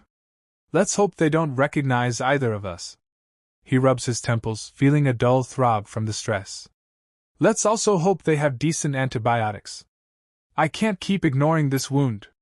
She guides the ship toward an open docking clamp on the station's lower ring. The approach is nerve-wracking, as the station has no clear traffic control. Small craft dart around like insects, and Dane curses more than once at near collisions. Finally, they latch onto the clamp, venting the ship's atmosphere to match the station's pressure. They gear up. Sarika dons a hooded cloak again, adjusting her skin's luminescence to remain subdued. Dane checks his sidearm, wincing at his wounded leg. He can't afford to show weakness here. They lower the ramp, stepping out into a dimly lit corridor that reeks of engine coolant and stale air. The station's interior is a maze of passageways lined with flickering neon signs. Vendors hawk everything from illegal weapon mods to exotic alien substances. In the distance, a rowdy tavern spills out music that resonates through the walls. Everywhere, suspicious eyes track their movements, sizing them up. He leans close to her ear. Let's find a medbay first, then see about supplies. She nods, pressing through the crowd. As they walk, he's hyper-aware of her presence beside him. Once or twice, his arm brushes against hers, sending a jolt through his system. He notices the tension in her posture, too, like she's suppressing the same spark. But this is neither the time nor place to address it. They locate a dingy storefront with a faded sign reading, Medical. Inside, a tired-looking medic glances up from a cluttered workstation. Dane explains he needs antibiotics and a check on a burn wound. The medic shrugs. Show me the credits first. Sarika produces a small chip, tossing it on the table. The medic scans it, eyebrows rising. All right, you've got enough. Step over here. He leads Dane behind a tattered privacy screen. The exam is quick and clinical. The medic uses a handheld scanner to confirm infection, then administers a stronger antibiotic injection. Dane grits his teeth through the sting. The medic wraps his leg in fresh bandages. Stay off it if you can. Dane scoffs. Right. He rejoins Sarika, who's standing guard near the entrance. They exchange a nod and step back into the corridor. Immediately, Sarika stiffens, her skin pulsing with heightened awareness. He follows her line of sight to a group of rough-looking individuals scanning the crowds. One of them, a muscular man with a scarred face, holds a data pad. Displayed is an image resembling Sarika. Though partially transparent, it's enough for identification. Next to it, an equally rough image of Dane. They've got our pictures, he mutters. She tugs her hood lower. Bounty hunters. They must have arrived before us. They slip into a side passage, trying to vanish among the throng of travelers. The labyrinthine corridors offer plenty of places to hide, but also countless dangers. A claustrophobic sense of being hunted closes in. At every turn, Dane expects to see more wanted posters or mercenaries. Finally, they duck into a small alcove behind a shuttered kiosk. Panting, he checks the corners. We can't keep ducking them. We need an actual plan. She clenches her fists, color flickering along her arms. We can try to bribe someone for a secure location, but that just draws more attention. Or we can fight our way through. He shakes his head. No, not here. The station is crawling with scum who'd jump at the chance to collect a big bounty. We'd be swarmed. She exhales sharply, running a hand through her hair. Let's at least get what we need for the ship so we can leave. Upgraded fuel cells, maybe some navigation charts. Then we're gone. He nods. I saw a vendor on the 3rd level. We'll have to risk it. They move carefully, skirting the main corridors. Twice, they spot bounty hunters questioning passers-by. Sarika briefly fades from visibility, guiding Dane around corners. His heart pounds, each near encounter a reminder that a shootout here could be lethal. She's tense as well, her body language screaming readiness for violence. Eventually, they reach the vendor, a greasy alien with 4 beady eyes behind thick goggles. The stall is piled high with mechanical parts, data rods, and fuel canisters. Sarika does the talking, adopting a cool, businesslike tone. The vendor eyes them with suspicion but is drawn by the potential profit. They haggle fiercely, the vendor naming an outrageous price. Dane nearly loses his temper, but Sarika's frigid glare quells him. She slides another credit chip across the counter.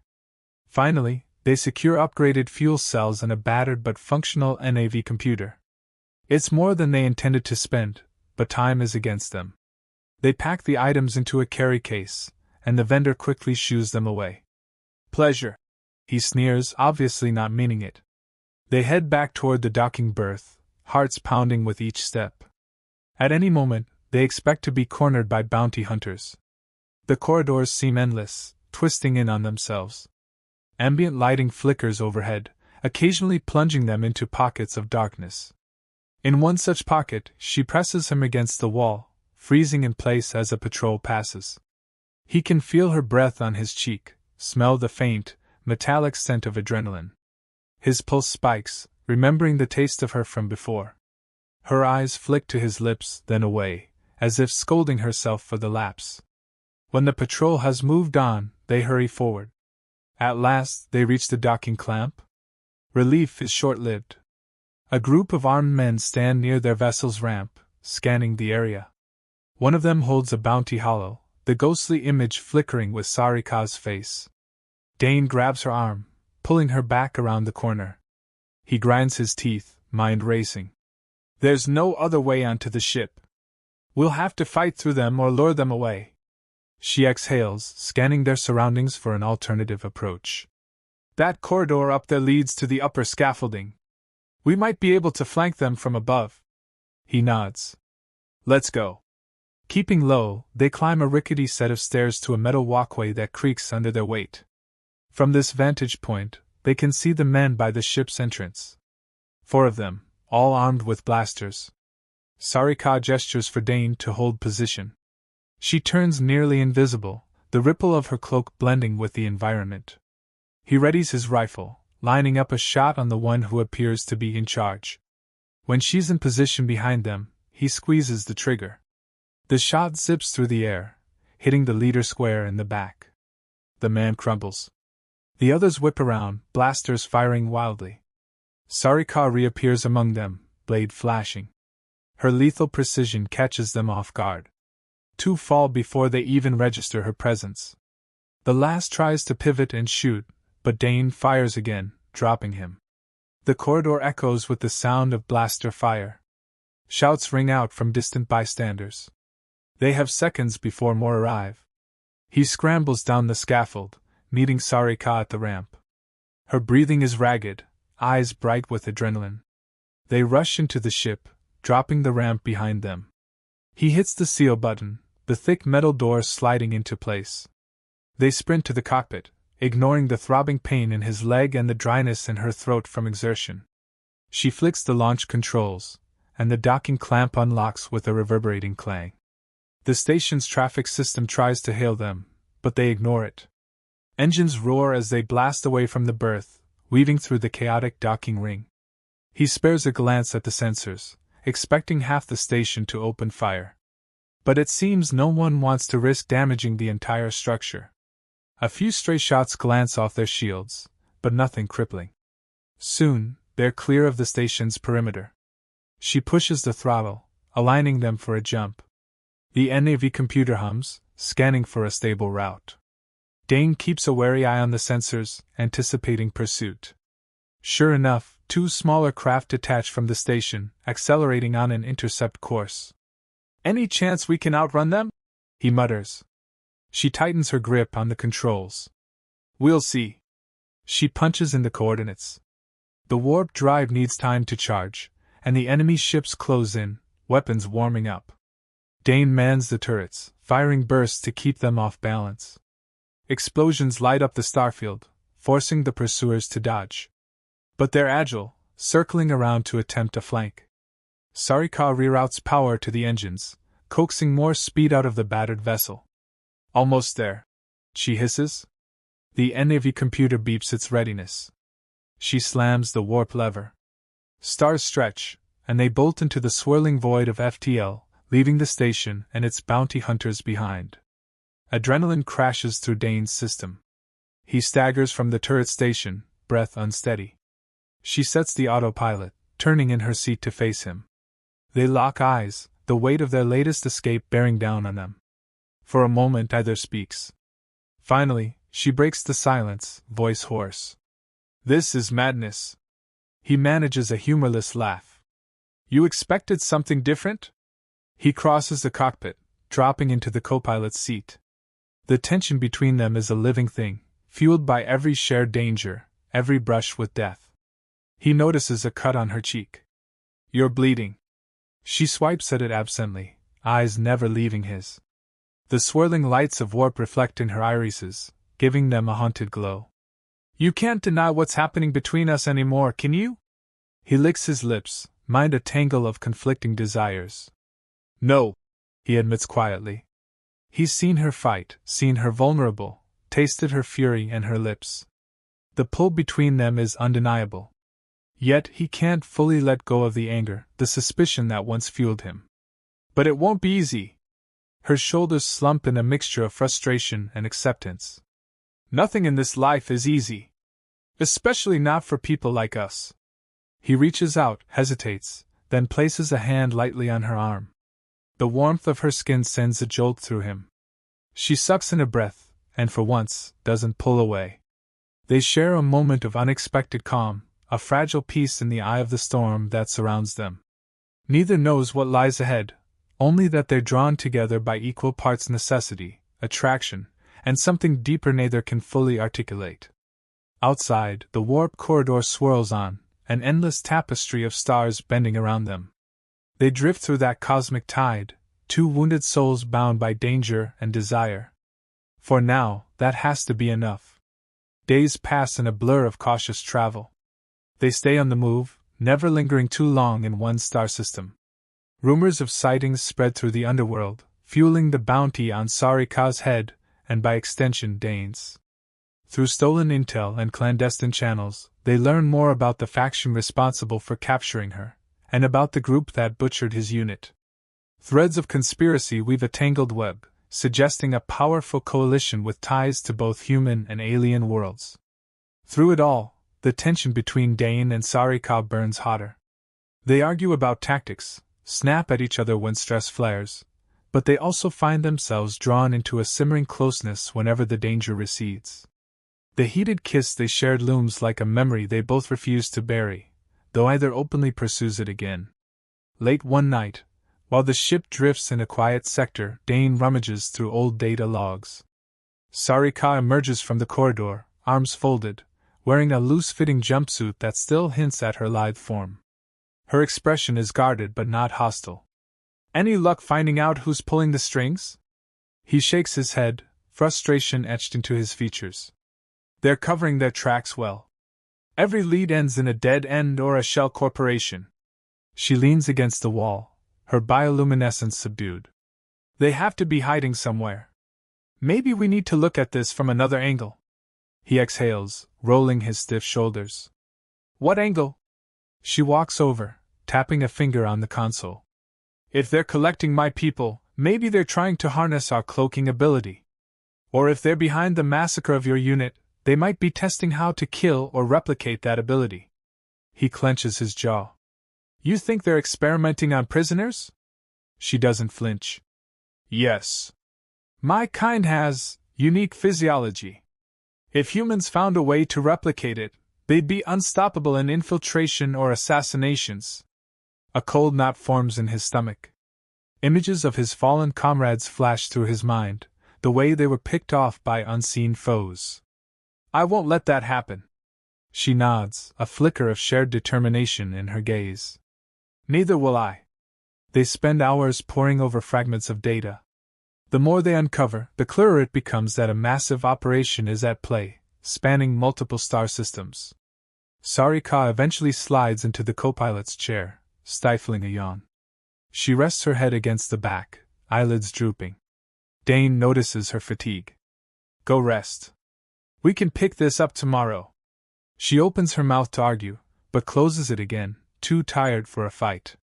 With a slight nod, she stands, heading toward the sleeping quarters. Before disappearing, she pauses, glancing back. There's a look in her eyes, something that conveys gratitude and lingering tension. Then she's gone. Alone, he leans back in his seat, running a hand through his hair. He can still taste the adrenaline from their countless escapes. And beneath that, the memory of her scent, the warmth of her skin. With a weary sigh, he shuts down the console and heads to the cargo bay to check on supplies. Sleep won't come easily tonight. Morning, or what passes for morning in space, finds them near a remote outpost rumored to have black market intel brokers. After some debate, they decide to dock discreetly. The place is smaller than the previous station, but no less suspicious, with flickering neon signs in various languages. They keep their heads low as they step off the ship, scanning the area for threats. They reach a cramped data exchange booth manned by a slender cyborg with half its face replaced by a glowing visor. Sarika negotiates with clipped urgency, sliding credits across the counter in exchange for encrypted files. The cyborg cackles in delight at the transaction, hooking the chip into a terminal to confirm payment. Moments later, it hands over a data stick, along with a leering grin. On their way back, they spot a group of armed aliens wearing insignias Dane recognizes from his past. He grips Sarika's wrist, pulling her behind a pillar. "That's them," he whispers, voice tight with old rage. "The ones who led the assault on my unit. Or at least the same clan." She tenses, luminescent patterns sparking. "We should confront them." He shakes his head. "We're outnumbered. We have no backup." She clenches her jaw, hatred flashing in her eyes. "They might lead us to their base. This could be our chance." He curses under his breath, torn between revenge and caution. Finally, caution loses. "All right. We follow them from a distance, see where they go." They trail the group through the station's winding corridors, careful to stay hidden. The aliens stop at a locked door guarded by 2 armed sentries. A brief conversation ensues before the door slides open. The group disappears inside. Sarika eyes the ventilation system overhead. "I can slip in, find out what they're planning." Dane shakes his head, remembering the last time she took a high-risk infiltration. "Not alone. You might need backup." She smirks faintly. "You can't become invisible." He acknowledges the point, checking the area for cameras. None seem operational. "Fine. You go in. I'll stand watch outside. If things go bad, I'll blow the door." She exhales, nodding. "All right. Don't get yourself killed." Then, with a shift of her posture, she fades into near invisibility, stepping lightly onto a ledge. She pries open a vent and slips inside. Dane positions himself in the shadows across the hallway, weapon drawn. Minutes crawl by, each second an eternity. He fights the urge to storm in, old memories of his fallen comrades swirling in his mind. Finally, the door slides open.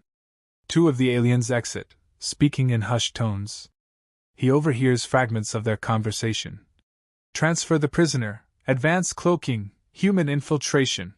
A surge of rage nearly drives him to reveal himself, but he restrains it, letting them pass. They vanish around a corner. Sarika reappears beside him so suddenly he almost shoots her. Heart pounding, he lowers his rifle. "What did you find?" She's pale, trembling with a mixture of anger and fear. "They're holding someone in a back room. An alien from my faction. He's near death. They've been experimenting on him, trying to replicate his cloaking physiology." He curses, anger spiking. "We can't let that stand." She nods, voice thick. "We have to free him. But there are more inside, heavily armed." He steels himself. "We can do it if we're smart. Ready?" She grips her blade, luminescent patterns flaring. "Yes." They move as one, approaching the locked door. Dane checks the panel, its fingerprint coded to the guard's genetic signature. With swift brutality, he ambushes a lone guard in the corridor, knocking him out, and Sarika uses the unconscious guard's hand to open the door. Inside, a narrow hallway leads to a larger chamber filled with medical equipment. Alarms wail as they enter. A trio of armed aliens rush in to intercept. Sarika springs into action, flickering in and out of invisibility as she slashes one across the throat. Dane fires on another, sending it sprawling. The third unleashes a flurry of plasma bolts, forcing them to dive for cover behind a metal cart. Sarika vaults over, landing a precise stab between the alien's ribs. It collapses in a gurgling hiss. They press deeper into the facility, stepping over the bodies. Lab tables and half-dissected technology line the walls. In the center, a glass enclosure holds a gaunt alien, tethered to tubes and wires. Sarika hurries to the control panel, smashing the lock with her blade. The glass slides open, and she kneels beside the prisoner. His skin is dull, marred by scars that mirror Sarika's glowing patterns in a twisted parody. He mutters something unintelligible. Sarika cradles his head, voice low in their native tongue. Dane stands guard, scanning for reinforcements. The prisoner's eyes flutter open, focusing on Sarika. "Free me," he rasps. "They took everything." She tears at the restraints, carefully removing the tubes. Dane helps, though he doesn't fully understand the alien's physiology. The alien gasps, chest heaving. "They want the cloak to pass undetected among humans. They plan infiltration, sabotage." His words fade into a pained moan. Sarika looks at Dane, expression grim. "We have to stop them. If they succeed, they'll replicate my people's ability. No one in your world will be safe." Dane nods, anger tightening his features. "We destroy this lab, then figure out who's at the top." Footsteps thunder in the corridor. Reinforcements have arrived, shouting orders in an alien tongue. Sarika and Dane exchange a sharp look. "Go," she says, pushing the weakened alien toward Dane. "Take him back to the ship. I'll cover you." He grabs the prisoner, supporting him. "I'm not leaving you." She meets his gaze, her eyes intense. "I can turn invisible." "You can't." "Don't argue. Get him to safety." A swirl of conflicting emotions surges in him. But she's right. They won't get far if the prisoner can't walk, and Dane can't vanish. With a tortured glance, he nods. "Fine. But you'd better come back alive." She bares her teeth in a feral smile. "Count on it." Then she darts into the hallway, luminescence dancing across her skin as she vanishes from sight. Gunfire erupts, and Dane hears shouts and curses. He presses forward with the injured alien, using the chaos to slip away. They manage to navigate the corridors back toward the exit. The prisoner staggers, leaning heavily on Dane. The door is still unguarded. Apparently everyone rushed to the commotion. Outside, the station's corridors are in chaos. Alarms echo, random inhabitants flee. Dane pushes on, ignoring the throbbing in his own leg. Reaching their ship, he helps the alien aboard, setting him down on a makeshift cot in the cargo bay. He spins around, heart hammering, scanning for any sign of Sarika. The corridor outside remains empty. He curses, torn between going back and staying with the injured alien. Then he sees her materialize, staggering through the ship's hatch, a deep gash across her arm. Her luminescent skin flares erratically with pain, but she's alive. Relief floods him. He rushes to her side, helping her inside. She slams the hatch button, collapsing onto the floor. "Go!" she gasps. "They'll seal the docks." He doesn't hesitate. Sprinting to the cockpit, he powers up the engines. The station's security clamps try to lock them down, but he overrides them with a quick hack. The ship lifts, straining against the station's hold. With a screech of protesting metal, they break free. The station's automated turrets fire a few salvos, but he manages evasive maneuvers, weaving until they're clear. Moments later, they jump to warp, leaving the station behind. Heart pounding, Dane rushes back to check on Sarika. She's in the cargo bay, pressing a cloth to her bleeding arm. The injured alien lies nearby, unconscious but breathing. Dane drops to his knees beside her. "Let me see," he says, reaching for her arm. She tries to pull away, but he insists, gently removing the cloth. The wound is nasty, but not fatal. He grabs the med kit, applying disinfectant. She hisses in pain, gripping his shoulder. Their eyes lock, tension crackling. He tries to maintain focus on treating her, but the sheer intimacy of the moment overwhelms them both. Her breath comes in short gasps, and he can't ignore the rapid pounding of his own heart. He secures a bandage, and when he finishes, he finds her gaze still pinned on him. "You're reckless," he says, voice raw. She manages a weak smile. "Says the man who dragged that alien out by himself." He snorts, shaking his head. "That was different." She leans her head back, the glow in her skin fading to a calmer hue. "Thank you for not leaving me." He brushes a stray lock of hair from her face. It's such a small gesture, yet it feels momentous. The tension that's been smoldering flares up, fueled by relief and something like gratitude. Without warning, she reaches up, tangling her fingers in his collar, pulling him closer. He doesn't resist. Their lips crash together in a kiss that's equal parts desperation and raw hunger. Adrenaline surges anew, and for a moment, the galaxy outside ceases to exist. She breaks the kiss first, panting softly. "We're insane," she whispers. He cups her cheek, a storm of emotion raging in his eyes. "We live on the brink of death. Might as well be alive while we can." She studies him for a second, then nods, letting her forehead rest against his. The moment is fleeting, but it feels like a victory, an acknowledgement that neither of them can deny the bond any longer. They're battered, hunted, lost in a galaxy that wants them dead. Yet here, in the cramped cargo bay, they cling to each other as if it's the only solid ground left. Outside, the warp engines thrum, carrying them away from yet another battlefield. Inside, they hold each other, the warmth of shared breath and the thunder of racing hearts forging a fragile sense of safety, however temporary. Their journey is far from over, but for this instant, they allow themselves to be more than just fugitives or killers. They allow themselves to be two souls clinging to a connection in the darkness. The wounded alien recovers slowly, surviving on minimal rations and improvised medical attention. Sarika spends hours by his side, speaking in their native tongue, gleaning whatever intel she can.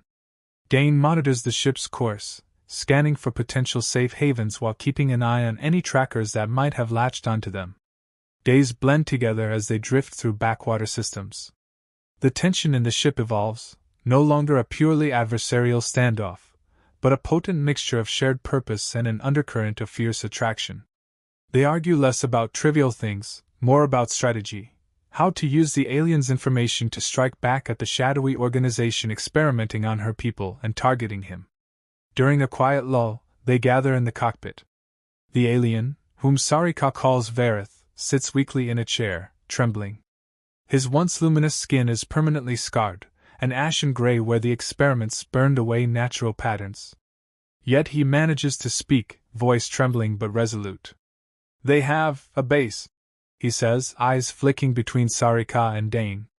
"Hidden on a planet near the border of human and alien space. I overheard them, something about finalizing tests on a new cloak." Dane grits his teeth. "Coordinates?" Vareth struggles to recall. Sarika places a hand on his shoulder, and he breathes slowly, focusing. Eventually, he speaks a series of numbers. Dane inputs them into the NAV computer, scanning the results. A blinking spot emerges on the holographic map. "That region is contested.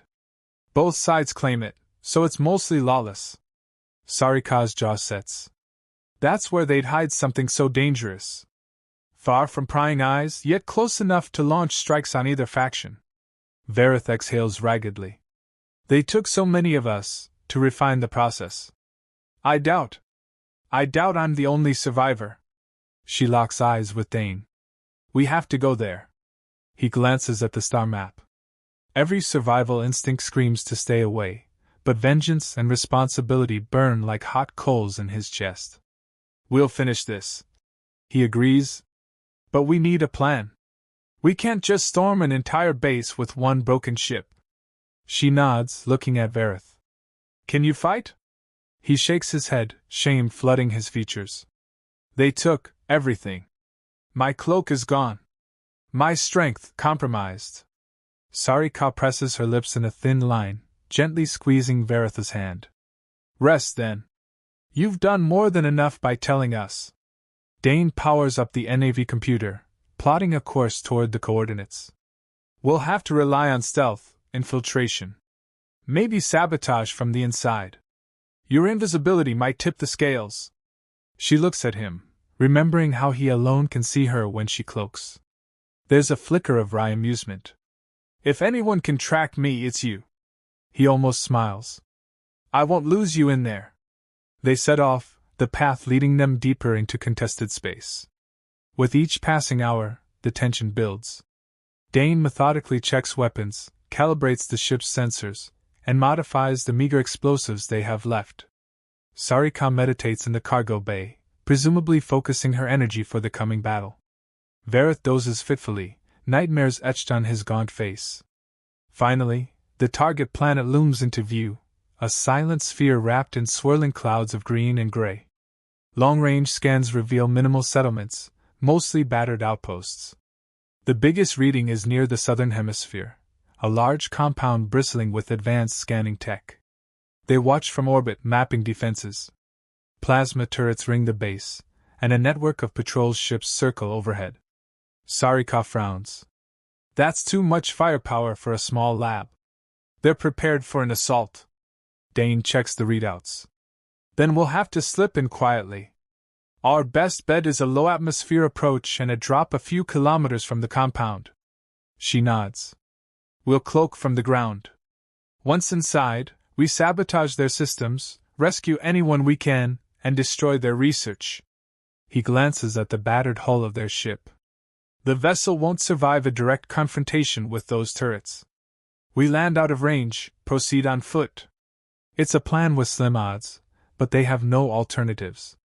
Vareth is too weak to join, so they leave him with the ship, hidden away in a ravine. He'll keep the engines warm, ready to extract them if they somehow manage to survive.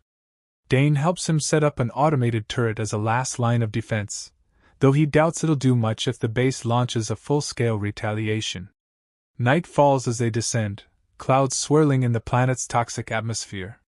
Sarika dons a respirator, handing one to Dane. They step onto the planet's surface amid wind-blown dust that crackles with an eerie luminescent fungus. The compound's lights are visible in the distance, a faint glow through the murk. They make their way across the treacherous terrain, scanning for patrols. Dane's heart pounds as they near the perimeter. Sarika cloaks, flickering into near invisibility. He alone can track her, a faint ripple in the darkness that no one else would notice. They slip past guards, scale a metal fence, and descend into the compound's outer yard. The place hums with activity, soldiers, scientists, various alien species moving equipment. Crouched behind a cargo container, Sarika leans close to him, her invisible presence a whisper in his ear. We need to find the main lab. That's where the data on the cloaking project will be stored. He nods, eyes scanning the yard. We can't just wander in. We need a distraction. She says nothing, but her hand brushes his. He senses her unspoken question. Are you ready to take another risk? Always. He gestures to a fuel depot on the far side, where large tanks stand in neat rows. A well-placed explosive that could cause chaos and draw forces away. She touches his shoulder in agreement, and they split up. He sets the charges, nerves on edge the entire time, aware that at any moment, a guard could stumble upon him. Once the explosives are in place, he retreats to cover. They exchange a signal. Her invisibility flickers once. He presses the detonator. A chain of fireballs erupts, shaking the ground and tearing through the depot. Alarm klaxons roar. Soldiers scramble, racing to contain the inferno. Smoke plumes into the sky, blotting out the faint moonlight. Amid the frenzy, they slip into the main building, hugging the shadows. Inside, the corridors are stark and clinical, walls lined with reinforced plating. Overhead lights flicker red in alarm mode. They weave through frantic personnel. Dane shoots or knocks out any guard that tries to stop them, while Sarika remains invisible, taking down stragglers. At last, they reach a secure door labeled with cryptic alien symbols. Dane connects a hacking device, bypassing the lock. The door slides open to reveal a large research lab filled with stasis pods. Rows of captive aliens float in a murky suspension, their bodies wired to monitoring systems. The sight makes Sarika's breath hitch. Dane's fists clench at the horror on display. A figure in a lab coat spots them, shouting for guards, but Sarika's blade is faster, silencing the warning. Dane checks the pods, searching for a release mechanism. The system is labyrinthine, but he locates a control panel and starts initiating the wake-up process. Sarika secures the perimeter, dispatching a couple of frantic scientists who try to intervene. A hiss of escaping fluid fills the air as the pods drain, releasing limp forms onto the floor. Some are alive, gasping for breath, but others show no signs of life. Sarika crouches beside one, pressing trembling fingers to its neck, only to find no pulse. A flicker of grief crosses her face. "There's not much time," Dane says gently, pressing a few more keys to speed the process. "We have to find the main data core." She nods, her anger tempered by sorrow. "I'll free as many as I can. You find the core. Destroy it." He looks at her, knowing the risk of splitting up, but also understanding the necessity. "Stay safe." She attempts a smile that doesn't quite reach her eyes, then turns to help the survivors. He moves deeper into the lab, passing banks of computers and specialized equipment. At the far end, a reinforced door leads to a smaller chamber labeled with high-level security warnings. A guard stands watch outside, tension radiating off him. With swift brutality, Dane eliminates him, then forces the door open. Inside, humming server racks form the heart of the operation. Data pulses through them, storing everything about the cloaking project, infiltration plans, and more. Dane plants the last of his charges around the servers. As he works, an alert flashes on a nearby screen, warning of an intruder in the server room. A pounding of boots in the corridor signals reinforcements. He sets the final explosive, hard thudding. There's no turning back now. The door bursts open. A squad of heavily armed soldiers pours in. Dane dives behind a console, returning fire. Sparks fly as bullets ricochet off metal surfaces. He's pinned down, vastly outnumbered. Gritting his teeth, he readies for a desperate last stand. Suddenly, chaos erupts in the ranks of the soldiers. Invisible strikes from behind, Sarika launching a lethal ambush. Her cloak flickers as she cuts them down. Dane seizes the opening, firing relentlessly. Within seconds, the threat is neutralized, bodies strewn across the floor. She appears at his side, panting, blood trickling from a wound on her temple. "The captives are free. They're fleeing. We have to move." He triggers a remote beep.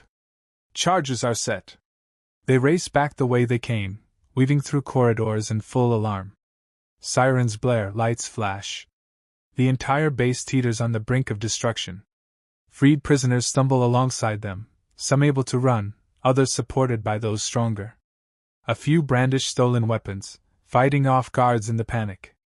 Dane and Sarika push forward, escorting the group through the yard now blanketed with smoke and strewn with flaming debris. The secondary explosions from the fuel depot continue, rocking the compound. Overhead, patrol ships scramble, but the confusion buys them precious time. They lead the survivors beyond the perimeter fence, into the darkness of the planet's night.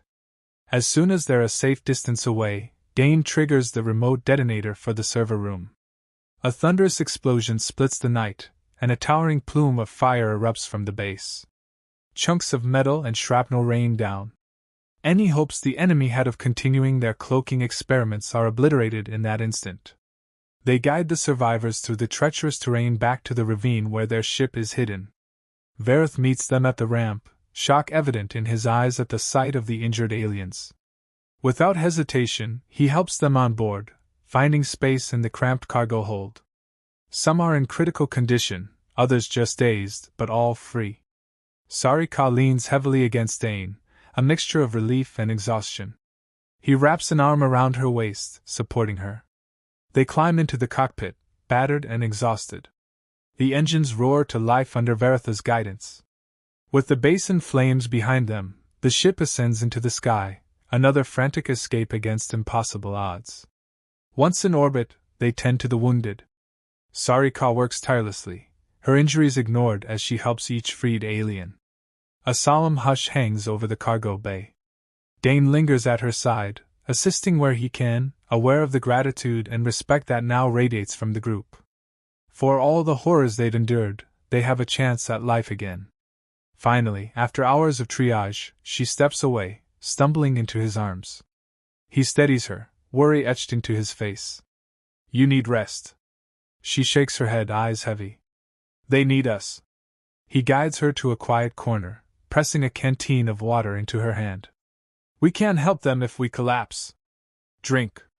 She does, leaning her head against the bulkhead. Their eyes meet, and the unspoken intensity surges back. In the midst of chaos and ruin, they share a moment that feels profoundly intimate. He brushes his thumb across the cut on her temple, wiping away dried blood. She watches him with a mixture of affection and caution. "Thank you," she whispers, "for not leaving me behind." He slides a hand gently behind her head. "We're in this together, remember?" Her lips part as if to speak, but instead, she leans forward, resting her forehead against his. There, in the dim cargo bay, surrounded by rescued prisoners, they allow themselves a quiet moment of fragile closeness. The fight isn't over. The galaxy is still a minefield of threats. But they've struck a blow at their enemies, saved lives, and proven that together they're a force to be reckoned with. His breath warms her cheek, and a small, almost wistful smile curves her lips. He returns it, a rare softness in his eyes. For once, the relentless storm of violence and tension abates, leaving only the two of them in the hush of shared victory. The war rages on, but here and now, they've won a battle, for these lives, and perhaps for each other's hearts. They spend several days ferrying the rescued aliens to safer territories, distributing them among sympathetic factions or remote colonies willing to shelter them. Sarika's name spreads quietly among her people, a renegade who defied the odds, rescuing those who'd been condemned to a living nightmare. Dane's reputation as a human unafraid to stand against powerful forces grows as well, though he cares little for fame. Each successful drop-off brings a sense of grim satisfaction, but also the realization that the fight is far from finished. The battered cargo vessel, now more patchwork than ever, finally limps into a secluded star system known for its neutral stance. Word has reached them that a ceasefire of sorts is being negotiated between certain human and alien factions. The revelation stirs conflicting emotions. Could the carnage that shaped Dane's vendetta and Sarika's exile be on the verge of resolution? They dock at a modest station orbiting a lush planet. Here, a coalition of leaders from both sides has gathered. The environment is tense, but violence is strictly forbidden under the station's treaties. Armed guards from multiple races patrol every corridor, ensuring no one disrupts the fragile talks. Dane and Sarika step onto the main concourse, uncertain of their welcome. They head to a high-level conference room, a place bristling with dignitaries and delegates. Sarika's presence draws hushed murmurs. Her glowing skin marks her as an outcast to some, a hero to others. Dane stands at her side, scanning the crowd for any threat. Their arrival was invited by sympathetic officers who caught wind of their rescue mission. They hoped to present evidence of the clandestine experiments, rallying the powers here to take a stand. Inside the conference chamber, a circular table is surrounded by officials. Holographic displays show star maps and data on various conflicts. Sarika strides forward, chin held high. She describes the atrocities they've uncovered, the labs, the base they destroyed. A hush falls as she reveals details of the experiments aimed at weaponizing her people's cloaking abilities. Dane steps in, sharing his own story, the slaughter of his unit by invisible assailants, the vendetta that led him to uncover the same conspiracy. He places a data drive on the table, containing the evidence they salvaged from the server room before blowing it. The delegates lean in, shock and outrage mingling in their expressions. Some had heard rumors, but seeing it laid bare challenges their assumptions. An older human admiral with silvered hair lifts her gaze. These revelations, they change everything. If certain factions have been fueling this war for profit, for power, then we've all been pawns. An alien elder, eyes shimmering with empathy, adds, "Many have lost loved ones to invisible strikes. We suspected rogue elements, but not an organized campaign of terror. Sarika meets their collective gaze. I was exiled for defying my clan's strict isolation. But now we see that unity is our only hope. We can't allow technology that would make the entire galaxy a war zone of invisible assassins. The tension in the room crackles.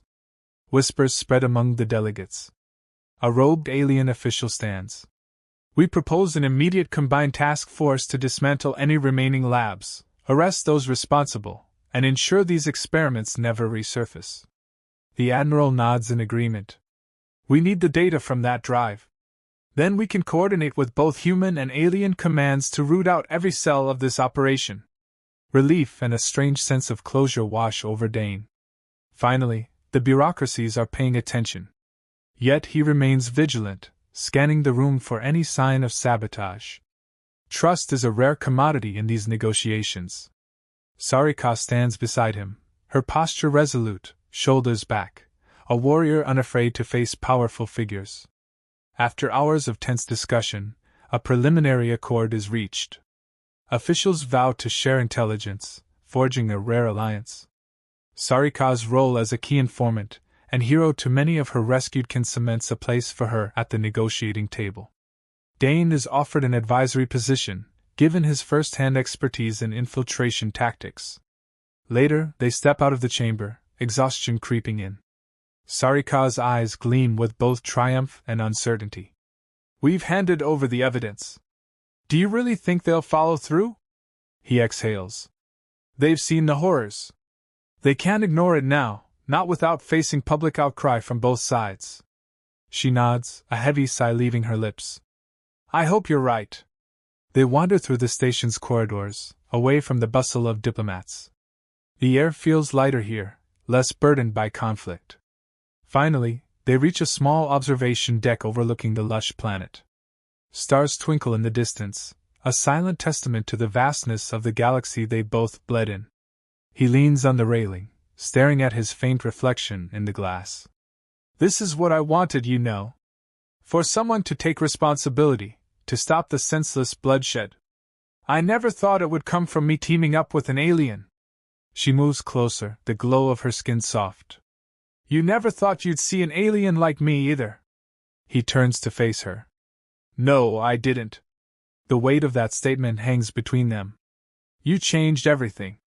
She studies him, color shifting along her cheeks. You saw me when no one else could. That's more than just literal vision. You made me believe I could still fight for something better. They fall quiet, the charged silence saying more than any words. Slowly, he lifts a hand, grazing her jawline. Her eyes flutter shut at the contact, breath catching. This time, when he kisses her, it's not out of desperation or fear. It's gentle, a promise that they've both come too far to turn back. She leans into him, lips parting softly. Her hands slide up his chest, resting over the faded scars. The lingering tension melts, replaced by a tender warmth that envelopes them. The station's hum fades away, leaving just the sound of two hearts beating in uneven harmony. They break apart, foreheads touching. What now? She whispers, voice trembling with unspoken possibilities. He presses his lips to her temple. We help finish what we started. And then, maybe we find our own path. Away from the war, the politics. Her luminescence brightens slightly, a hopeful flush. I'd like that. In that moment, it feels like a true beginning, no longer just a union of necessity but a bond forged by choice. Outside, the planet spins in silent orbit, and the stars burn with a distant fire. The path ahead remains uncertain, but for once, they face it together, not as enemies or allies bound by desperation, but as something more profound. One final alarm chimes over the station's intercom, signaling the next round of negotiations. They exchange a look, a slight smile passing between them. Hand in hand, they leave the observation deck, returning to the fray, ready to shape the future of both their worlds. The battles they've fought, and the love that's blossomed in the shadows drive them forward, ensuring that, whatever comes, they will face it side by side.